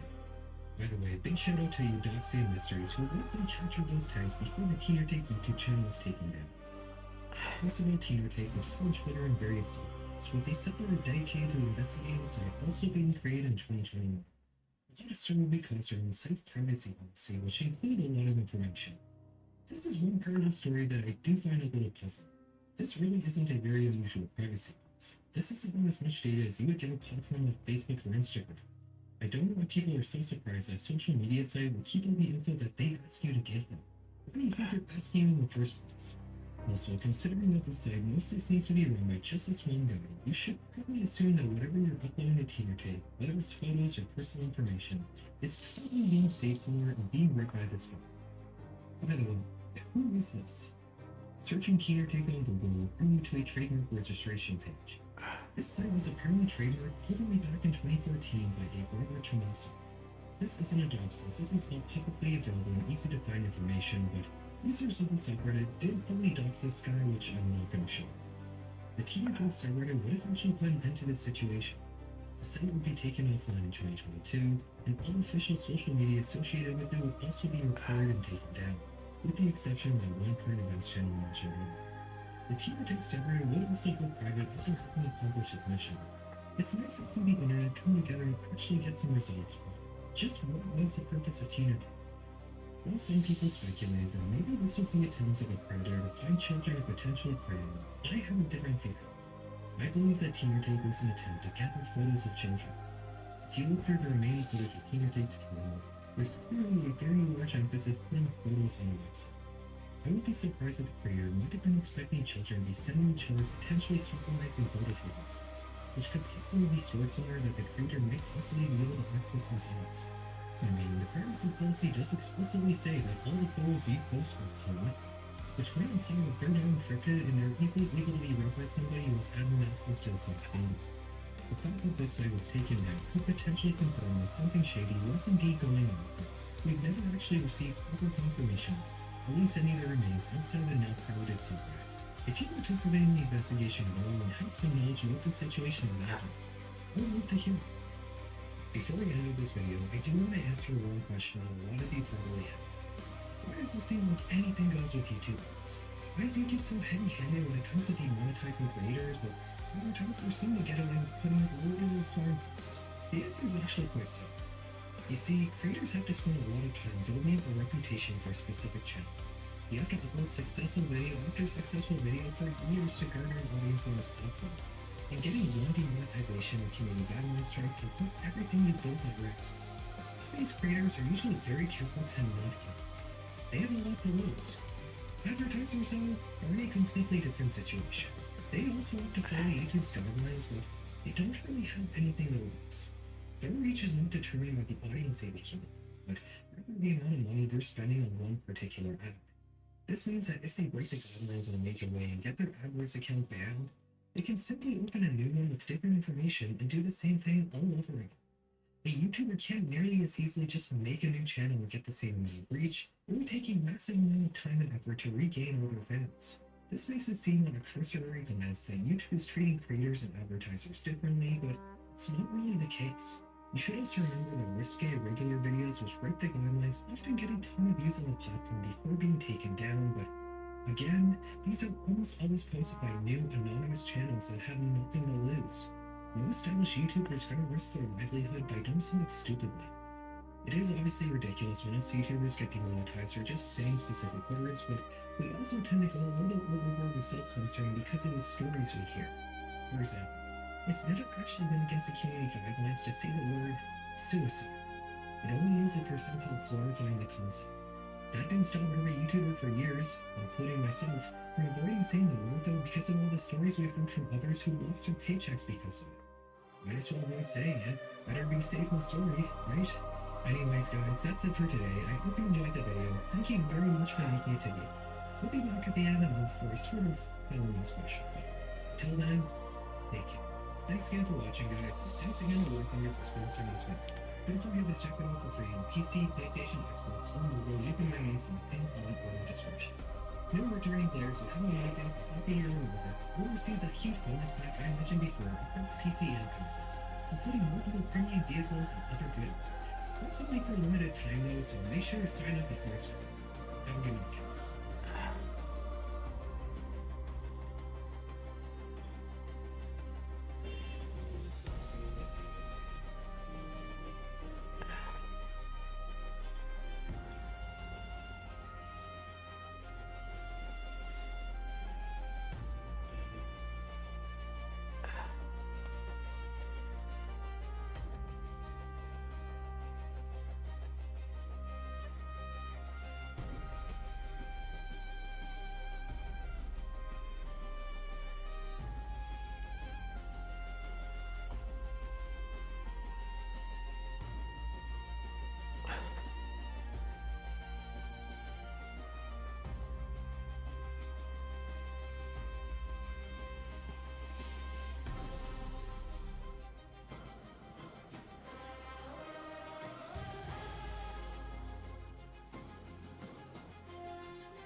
Hey Julian, what's up? Welcome back. Good to see you. Always come back.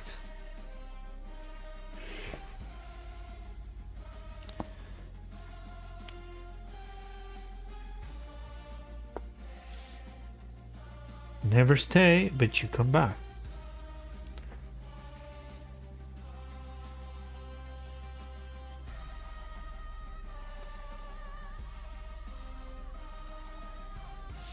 Or maybe you stay, you just don't say anything.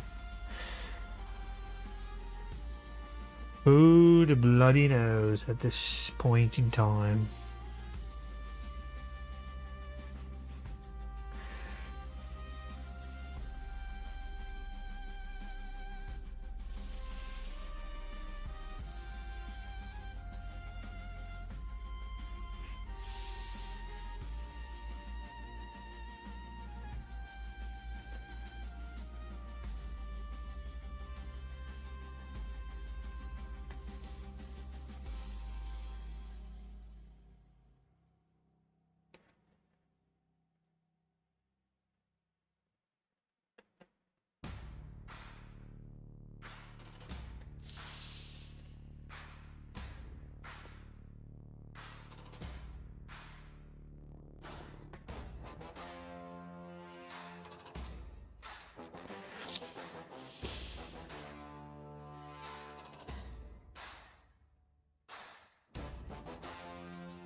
you have to go on a journey. It's the same journey I went on when I tried to unravel a terrifying mystery from the 80s. So this isn't like the gospel messages where I had an entire book of records. I had to painstakingly cobble together pieces of information from all over the place trying to make sense of its tale. These scraps were so few and far between, I didn't even think I could make a video. Let alone solve the entire thing. That's what I did. I hope you enjoy the work. Starting here. Stockport, United Kingdom, early 1988.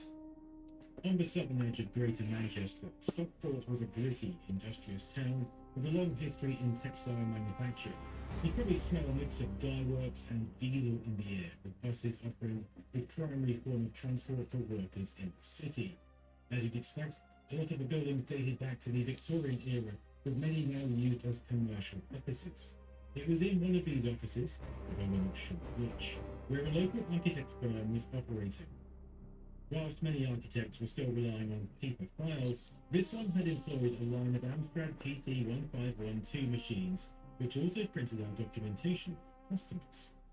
Amstrad's PC 1512 was a budget-friendly IBM PC compatible. In fact, it was one of the first budget clones to hit the UK market, sporting an 8MHz Intel 8086, 512 kilobytes of RAM, and enhanced CGA graphics. Even help a small business with its paperwork.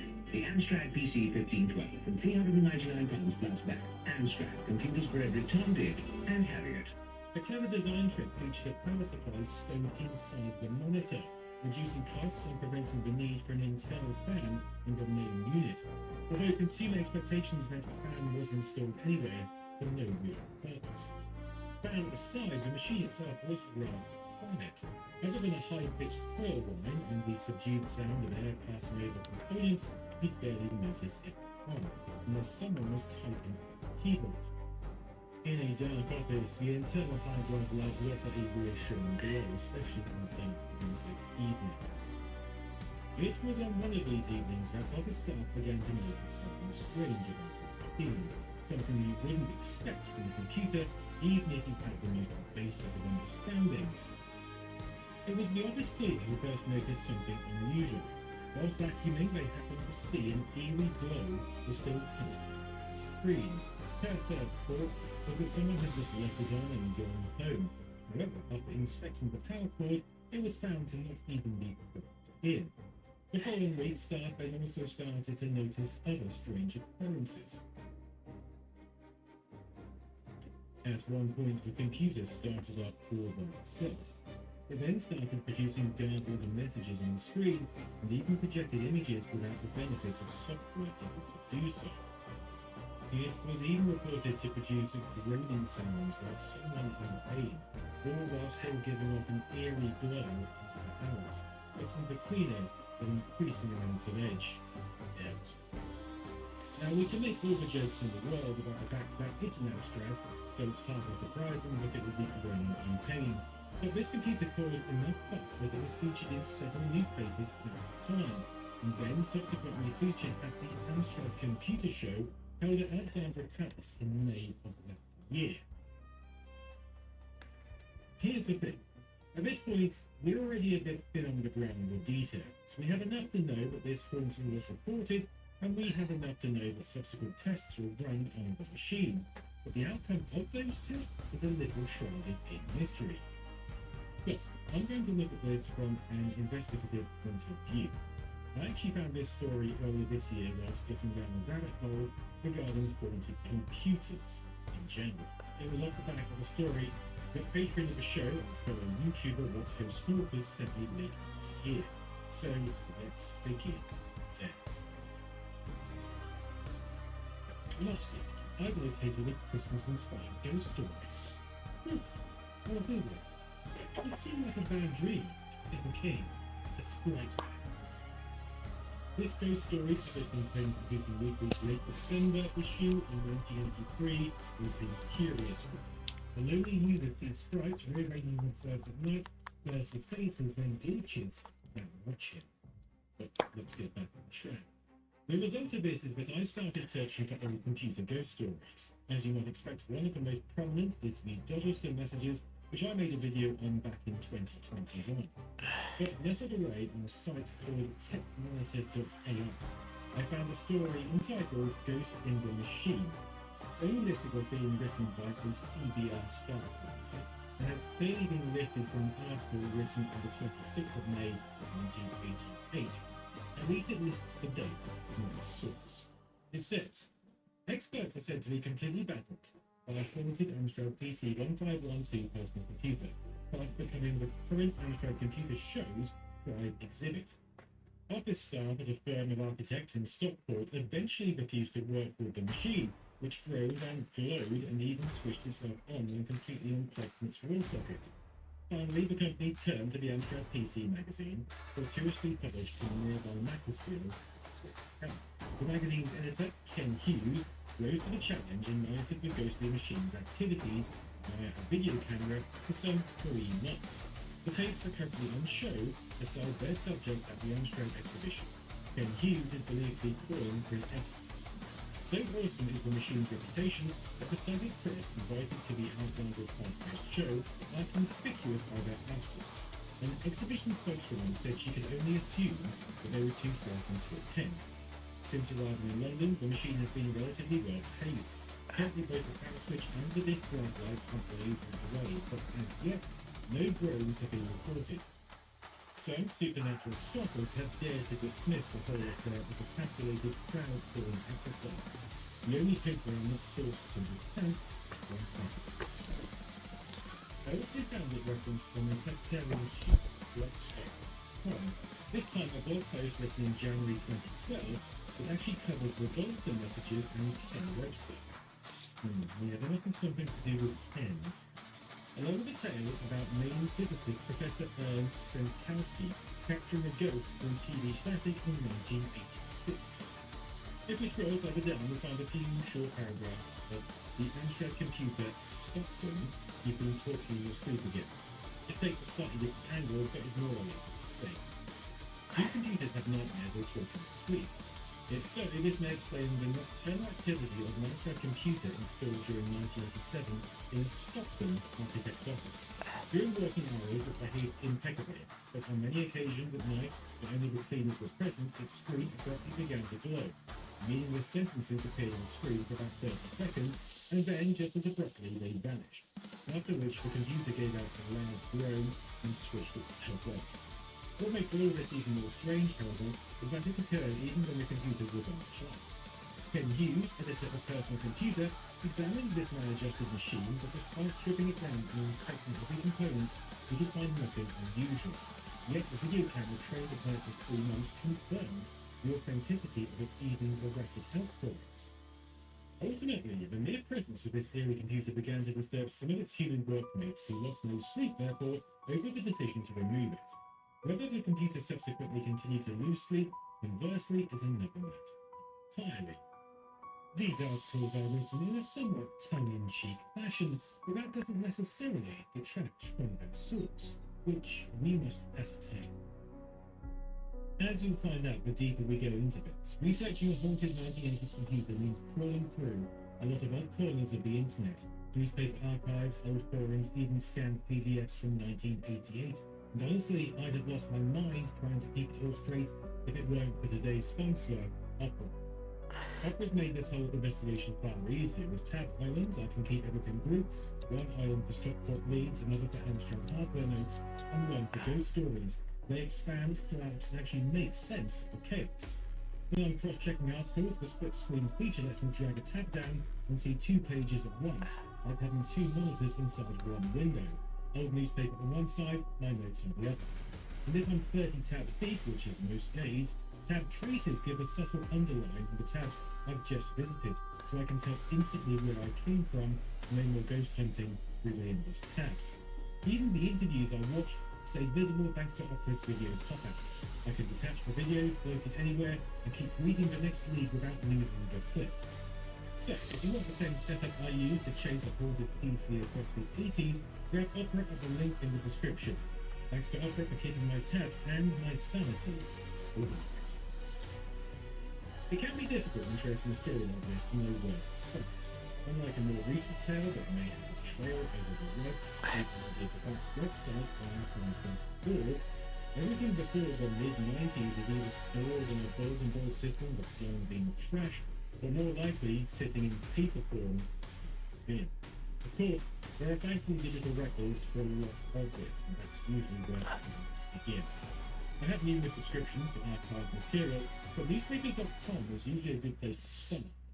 The problem, of course, is finding something relevant in the literally thousands of newspaper articles stored within. After various attempts and searches and filters, I got a hit on Haunted Computer in 1988. 2nd of June 1988 in the Stockport Express. The Stockport Express is a local paper now published every Wednesday, and the sister paper to the Stockport Times. As of 2023, it reportedly had a circulation of just over 1,300. The article leads page 5 with the headline, Mystery of a Haunted Computer. With further context, Workers became so frightened they damned tools. And it's here where we get a lot of the meat, story hidden amongst local paper clips and alliteration. Here, we get the thoughts of the cleaner first seeing hauntings. We get a list of supernatural occurrences, and we get more information about the show mentioned earlier. The picture here is of Ken Hughes, the editor of Amstrad PC, the official Amstrad PC magazine, alongside the machine in question. At least I think that's the magazine which we reference. Though that's not the PC 1512 he's pointing out, the 1512 is next to it. That looks like a separate unit running the VHS tape or recording. This article references Ken as being the editor of the leading computer magazine PCA, so presumably PC Amstrad or PC. The details for testing here being changed with. It's being unveiled as a talent show in London billed as the world's first haunted computer. It has already undergone 3 months exhaustive testing by computer experts and is now being thrown open to scrutiny by specialists at the Amstrad Computer Show at Platinum Palace. A remote video camera equipped with a soundtrack has been trained on the computer night and day for the last 2 months. Before the experiment, Ken checked the machine was not overcharged with power and ensured it was out of range of radar systems. But just like the overactive Amstrad, the researchers were left without a lead. He goes on to state that they witnessed the machine turning itself on and the screen lighting up while it was unplugged, and saw random letters regularly flashing up. Ken and his team finally had to admit defeat, and he commented, "We are completely baffled." That's why we have arranged to take the machine and the evidence along to the show. Let's hope there are other experts who can explain what's happening. If they can't, all we can do is hand over our data to a psychic research organization. The only course left after that will be to call it exorcism. This news story raises some important ones. One, the first is whether there are any reports from the Amstrad Computer Show or even some footage of this computer in the flesh. The second and most tantalizing is, does footage of this computer being filmed over those months exist? Somewhere. Anywhere. Surely, there must. Let's start with the Amstrad Computer Show, hosted in May 1988 at Alexandra Palace, London. Now, what would be great is some footage of that event. Sadly, not being a significant event and it being 1988, there doesn't appear to be anything uploaded on the web. But we can fall back onto press reports. The best place, of course, would be the official Amstrad PC magazine, edited by Ken Hughes himself, which I believe was published by Database Publishing Limited in the Greater Manchester area. However, this is a lot harder to find than most computer magazines. To understand why, we need to understand the landscape of computer magazines at that time, especially in the UK. In the 80s alone, we were awash with Amstrad magazines. Amstrad Action, Amstrad Computer User, Computing with the Amstrad, Amstrad CPC User Club, CPC Computing, CPC Attack, the Amstrad User, Amtix, Amstrad PC, Amstrad PCW, Amstrad PCW Plus, Amstrad PCW 8000 Plus, PCW Today, Your Amstrad PCW, PCW User, and Amstrad Professional Computing, to name a few. And that's not even including the multi-format magazines. They were everywhere, and the less popular business-orientated ones were usually chucked straight into the bin after reading. Copies of the magazine, which I think were edited by Ken Hughes based on its reported title, do exist, but they're few and far between. Also, copies of Amstrad PCW, confusingly another official title about a slightly different machine, also exist and may be useful, but we specifically need to find copies between May and October 1988. Although the show was in late May, it would sometimes take several months before a report was published in magazines. eBay is the third stop, and although there is an odd copy of both Amstrad PC Magazine and Amstrad PCW Magazine, there's nothing in the time period we're looking for.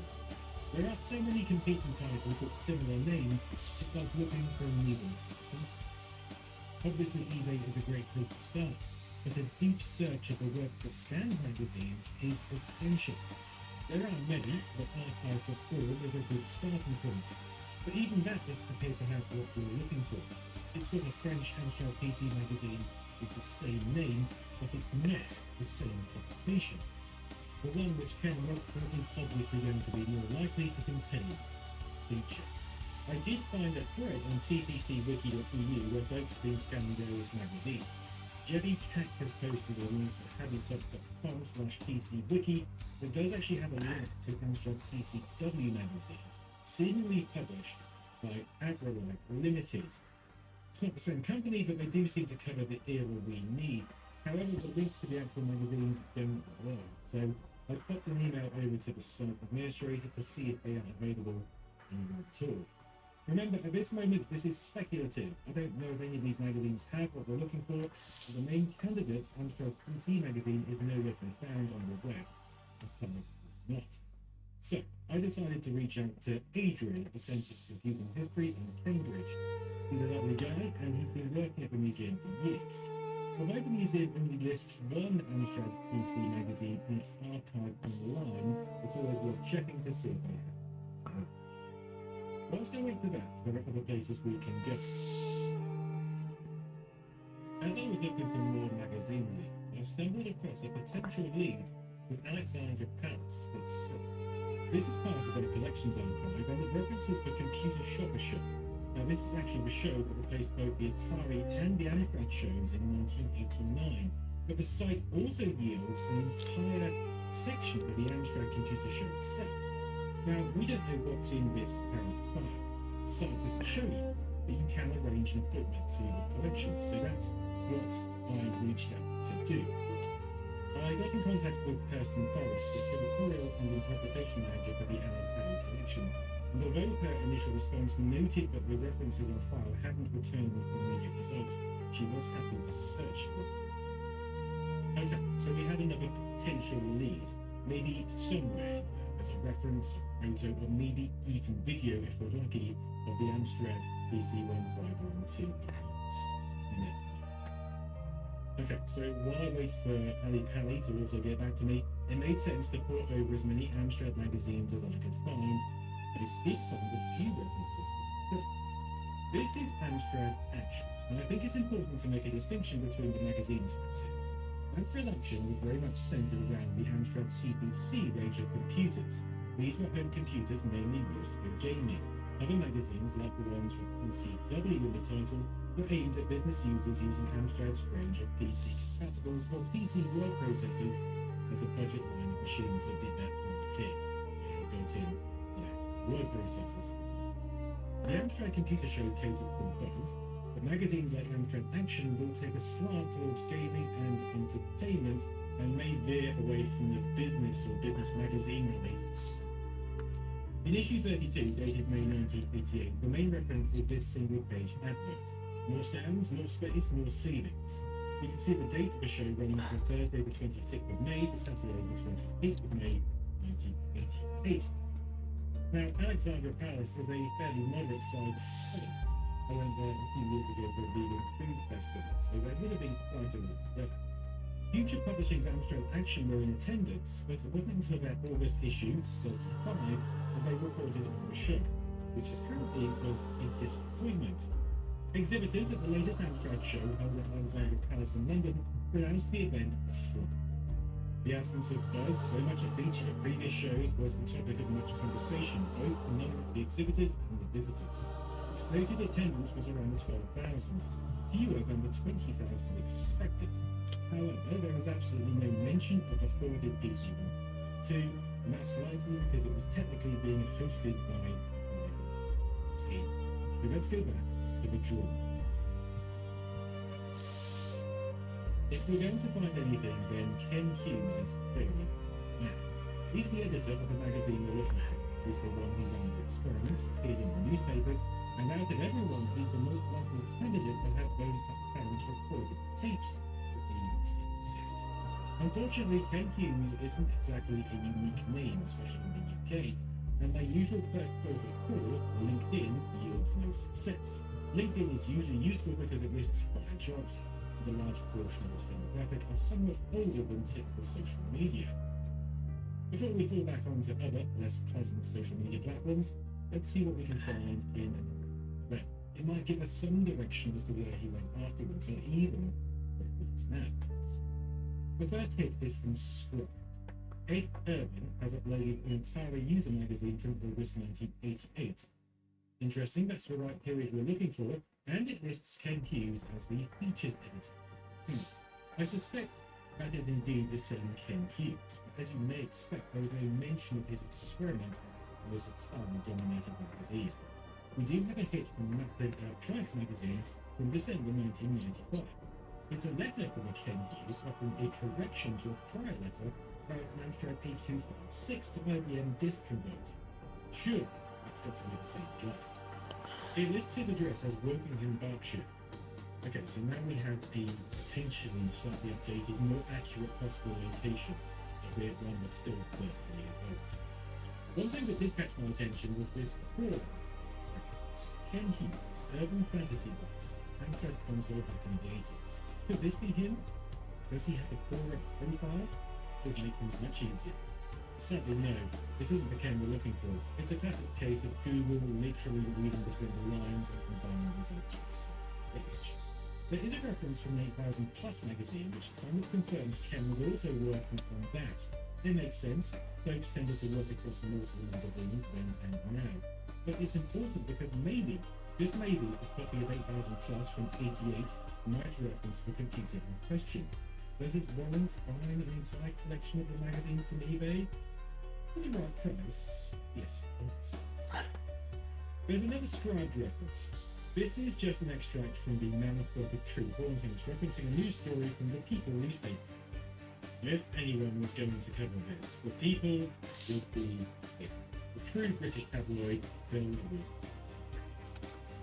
There's not really a lot to find on the guide, to be honest, but I did try searching Google's Usenet archive and an entry talking about computer magazines where a Ken Hughes writes, I have now returned to the world of true journalism, local newspapers. We also have an email address, although ken@kenhughes.style.co.uk is sadly long dead. But we now know that, at least from 1997, Ken was working for his local newspaper. Interesting. Well, the usual routes gave me no joy, but the British newspaper had many pieces by A. Ken Hughes, all written between 94 and 96 for the Burnley Express of Lancashire. That's not so far apart from the Greater Manchester area where the original magazine was published in some hundred lines, and it does throw that Berkshire address into doubt, although I guess you could write articles anywhere, even for a local newspaper. So we may be getting a picture of where Ken went, but we don't have anything present there. So that means falling back onto those other social media platforms. In this press photo, Ken looked to be probably in his late 40s, early 50s. Remember, everyone looked older in the 80s. So if he's around today, he's likely to be in his 80s. If being keen, we may well have passed away. So before searching those, I did a quick search on fuel notices from 1997 onwards. There are quite a few Ken Hughes. But fuelnotices.co.uk does have a couple of Ken Hughes in the Greater Manchester area. One died in 2022 at age 74, the other on January 12, 2013 at age 81. Either of those might work for him, but they are wrong with the scale, and there's nothing that ties them back. If he is still alive, Ken may have nothing to do with the computing scene these days. We're looking for him calls mainly looking for people who look around 80, and although I was going to just search the Greater Manchester area where the magazine was published, We now have the Wokingham Berkshire situated just west of London as a potential candidate as well. Sadly, neither of these yielded any surviving contenders that I could find. There are plenty of Ken Hughes online, but none of them are Ken Hughes, and you'd think if he were still alive with his background, he'd at least be online somewhere. I decided to ask around some Amstrad groups and forums to see if anyone knew Ken. Whilst that simmered, I followed up on the Alexandra Palace archive situation.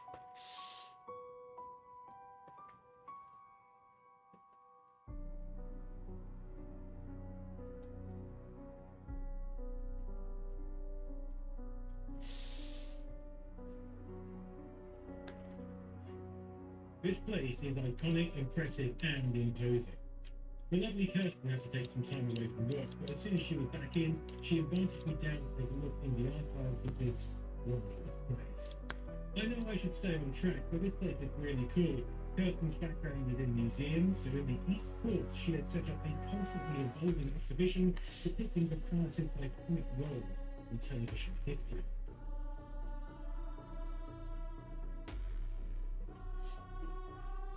However, behind the scenes, things become a lot more mysterious and unnerving. In the back corridors and lower basements of this old building lies all manner of historical artifacts.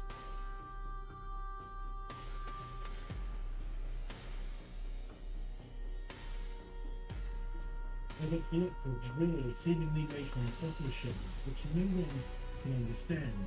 And dotted around here there are clues to the history both inside and outside this magnificent temple.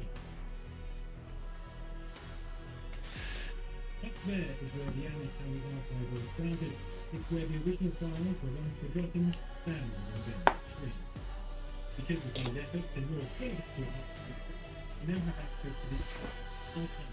And Kirsten has located the file containing details of the May 1988 Amstrad show. So, let's have a peek inside.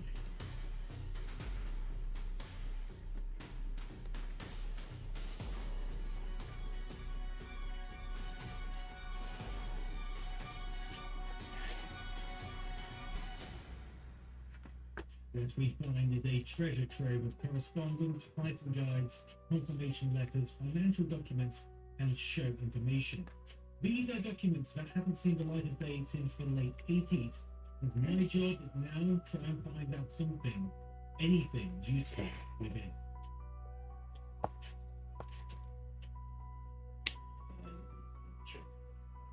Slipping within this such 80s elegance.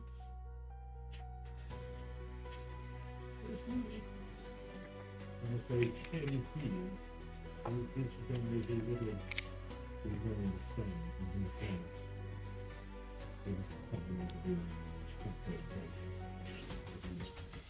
Really picture dreams and news and they can see it. These might be good ones in the book.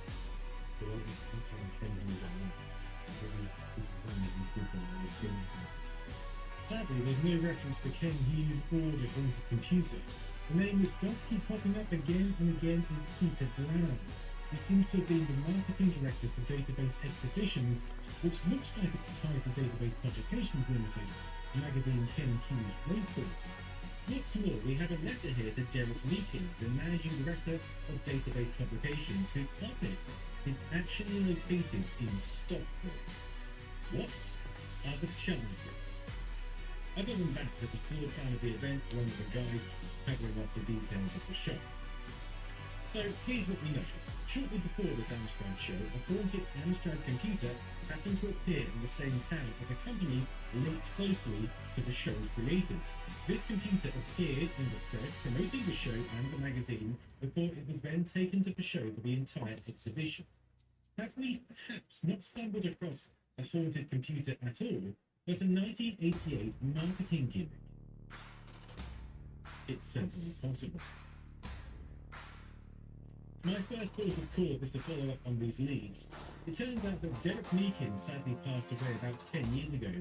He was the chap who founded Database Publishing as well as Database Exhibitions and Database Software that published titles such as Mini Office 2.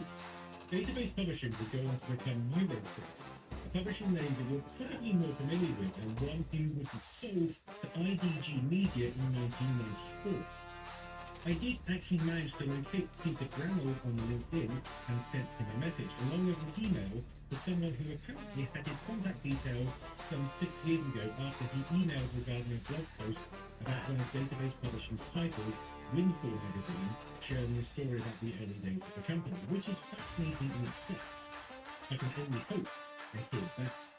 Because if this whole thing was indeed a marketing gimmick, I'm sure someone would be happy to blow the lid on it now. Enough time has passed, no one has got to care. But here's the thing. If it was a gimmick, without the coverage it received, doesn't seem to be very high. But it could have been a marketing misfire. So, what I really want to check are more amateur magazines from the time to see if it made a bigger impact. Handily, Adrian from the Centre for Computer History has got back to me and confirmed they have various abstract magazines from that era in their archive. So, let's leave London and head to Cambridge.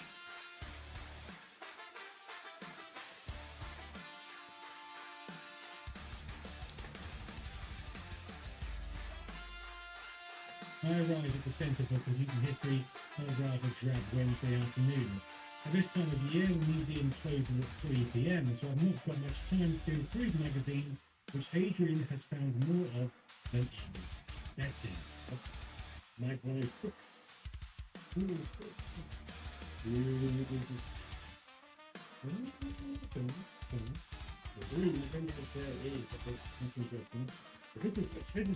Thank you.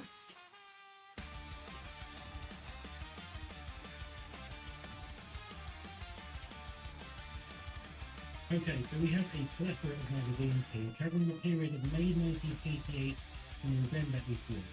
We're most likely to see coverage of the convention in the August to September issues, so that's where I'm focusing.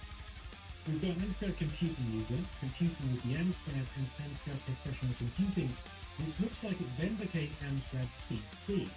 Now, that's the magazine I thought I was looking for, but it turns out it isn't.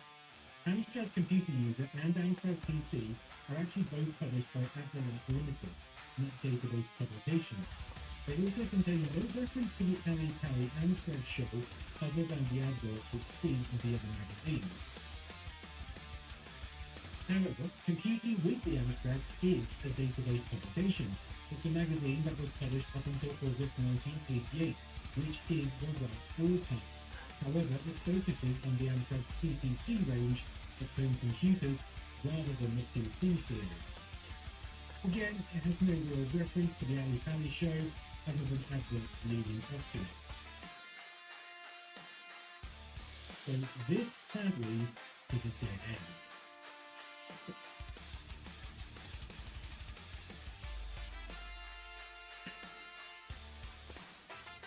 Okay, so I'm back at Nerd headquarters. So remember those PCW magazines I ran on eBay? Well, they were right, so let's see if they can shed anything light. It turns out these are published by the mighty Future Publishing, and again, I can't find any reference to the show or the haunted computer other than those adverts. My heart did stop for a second seeing this news piece, but it's sadly nothing to do with what we're looking for. I then received an email back from Judith Wilding about Peter Brumwood's email address. This is exciting. She noted that he was 75 when they last spoke in 2019 and suffering from ill health. But from searching, he appears to still be active online in some places. I sent an email and waited. Later that evening, I received an email back. Good evening, Peter. I am intrigued as to what investigations you're pursuing regarding database publishing and the other associated company database exhibitions, both of which I was active in a senior management role. I was editor-in-chief of database publications and managing director of database exhibitions. I'd be happy to answer any questions that you would like to talk to me, either by Zoom, telephone, or email. Please bear in mind that I'm now over 80 years old and not quite as fast as I used to be. I wish you all the best with your endeavours and I'm happy for your assistance in a way that I can be. of gods. Peter. Okay, this is the strongest lead we've had so far. I replied to Peter, I outlined what I was hoping to discover, and again, and I continued to wait. I have Peter's phone number, but I don't want to hassle the man, so I'll give him time to get back to me. And whilst I waited, through a random search, I actually stumbled across a magazine in the Centre for Computing History's online archive that might actually be the one I'm looking for. Strange that it didn't come up earlier. Personal computing with the Amstrad PC and its paid database publications. Could this be Ken Hughes' magazine?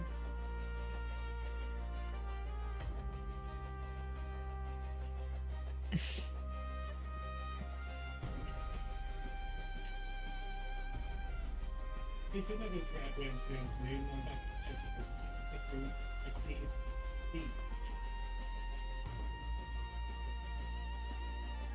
Excitingly, they didn't just have that one magazine. They had all the magazines from April 1988 to November 88. Exactly the right time period. What's more, a quick inspection inside the front cover confirms this is the one. There's Ken Hughes listed as the features editor, the same as he was for music. The April magazine includes a write-up on the Amstrad Alexander Palace show held in February. Yes, apparently they were that popular they were held several times a year. It also notes how popular that particular show was, exceeding expectations. But then, nothing of the May show at all.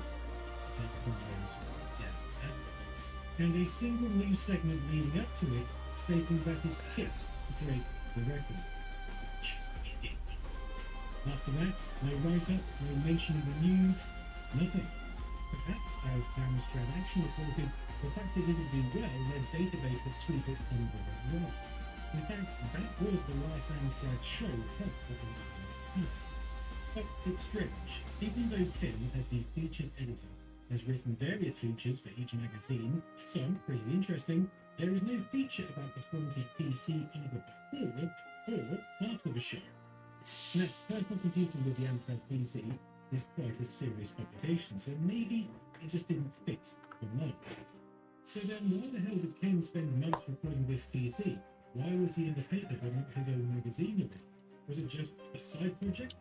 Why was it at the show but not outside anywhere else conceivably the local news and a few syndicated stories around the globe? It's very odd. It seems that Ken's tenure as featured lasted from the start of the April 1990, so about 2 years, before he moved on to College to New, which aligns with his writing for the newspaper. But it's strange. All of this is strange. I go home and try to make sense of these shreds of information.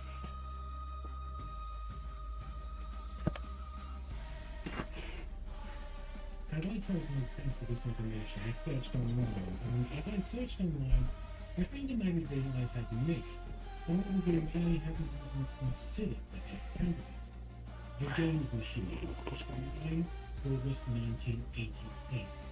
On page 98 is a feature called The Ghost in the Machine, and it doesn't just talk about the haunted Stockport Amstrad, it also talks about the Douglas Messages machine and, apparently, an entirely different haunted Amstrad. Good lord, how deep does this mug's eye fall go? The other Amstrad story involves an accountant by the name of David Dawson, whose haunting began in 1984 after moving to the village of Dunley, Worcestershire. Things started going amiss in and around their house, and so they jokingly named their apparent ghost Norman. However, when their new Amstrad PC W8256 arrived from Dixon's, it began printing randomly by itself, and this was it printed. Now, I cannot speak to thee. My name is not Norman, but Catherine de Wish. You will see me often, but I will not hurt thee. Please do not offend me. I mean no harm to thee or anyone living. My life was short, but happy on this spot, although my home was a house before this one. Wait a minute, this sounds like the Doddleston Messages all over again, but with an Amstrad. Okay, so now we have a prior haunted Amstrad computer, We can look into that another time. However, the magazine goes on to discuss the Stockport PC 1512, apparently off the back of a Daily Mail story in May 1988. The Daily Mail story had come from a press release sent out by the magazine in Macclesfield, Cheshire, which claimed it had been approached in January by the unnamed architect with a plea for help. Features editor Ken Hughes was well used to handling readers' problems and took to the phone with a sense of deja vu. I thought they had problem running software. The cleaner was refusing to clean, so Hughes lugged the Amstrad to a little used photo studio upstairs, unplugged it, and set the video camera running in front of it. For a month, nothing. Then, at the beginning of March, it happened all at once, says Hughes. There's a sequence on the video. You can see the mains lead quite clearly rolled up with the plug showing. The power light comes up, and then it goes to its booter. After 5 or 6 seconds or so, the power goes off. The keyboard was disconnected, and Hughes had even removed batteries used to keep the PC's going. And running. Apparently, that happened again. It happened about 11:15 at night. You can see characters flashing across the screen randomly. This time, there was no power light.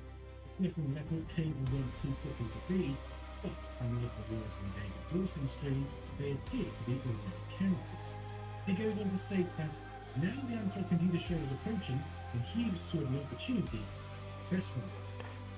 It stated that Manfred Cassaway, working for the Society of Psychical Research, attended the shop, and since that point had been trying to get hold of the tape from Hughes, who had promised to send it.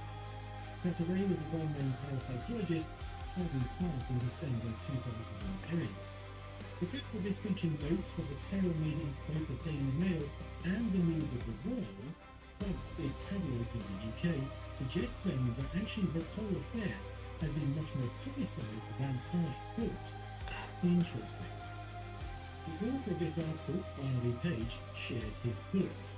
It stinks of a start. Yet if any of what database publications claims that the case is true, the Amstrad which came to inexplicable light one near deserted night could give researchers their first quantum computer. So, this then is the most complete version of the event that I have or seen. But most complete doesn't necessarily mean true.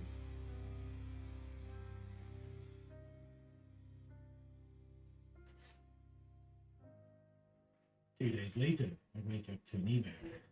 Good morning, Peter. Sorry I haven't got back to you as I promised. Things just seem to crop up, particularly if you have a wife who is 20 years younger than you are. Please feel free to give me a ring anytime today. Kind regards, Peter. This was a Friday, and I'd already arranged to meet Steve Jones of Checkmate Amiga fame that day. So, we do some filming, grab lunch at Giggling Squid, and he departs just before 5. I immediately phone Peter Brown straight after, keen to find out what he knows. Hi Peter, it's Peter Lee here, caller. I've been talking to you. How you doing? Is now a good time to talk quickly? Oh, okay.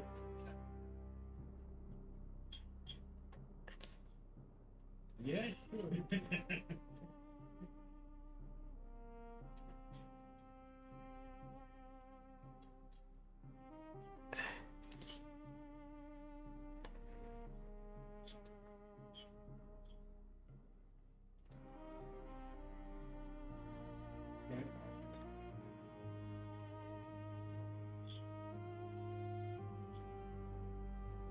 Okay.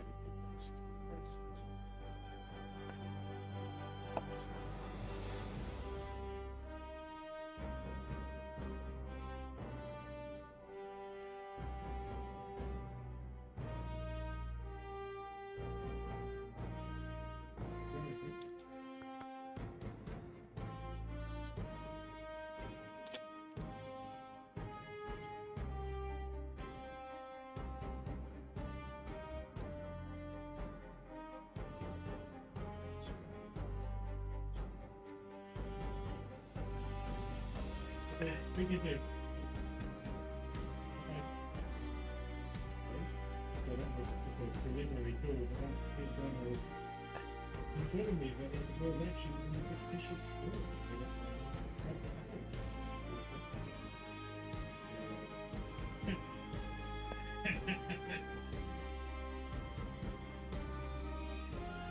Good. So, yeah. Okay. I'll talk to him some more. It's going to be an interesting conversation. From that short conversation alone, I can tell that Peter is a down-to-earth, genuine guy. But right, to hear that it was a marketing gimmick straight up, I wasn't expecting that. I don't mean I expected this to be a real haunting. I just didn't expect him to remember it straight off the bat like that. Remember, this was nearly 14 years ago. That evening, I prepared with the questions, and the next day, I phoned him at 2 p.m. to go through them.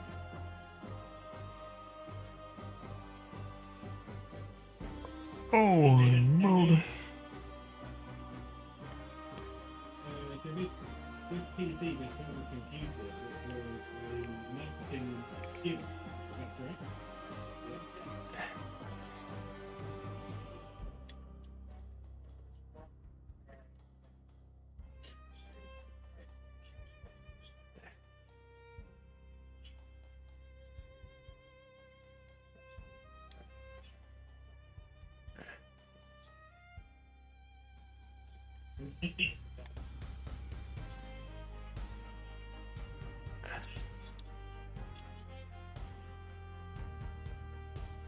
Yeah.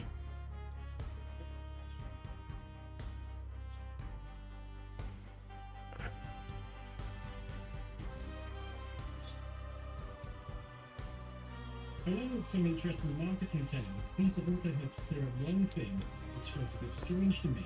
The fact that there was reportedly an Amstrad computer show in February 88 and May 88, both at Alexandria Palace.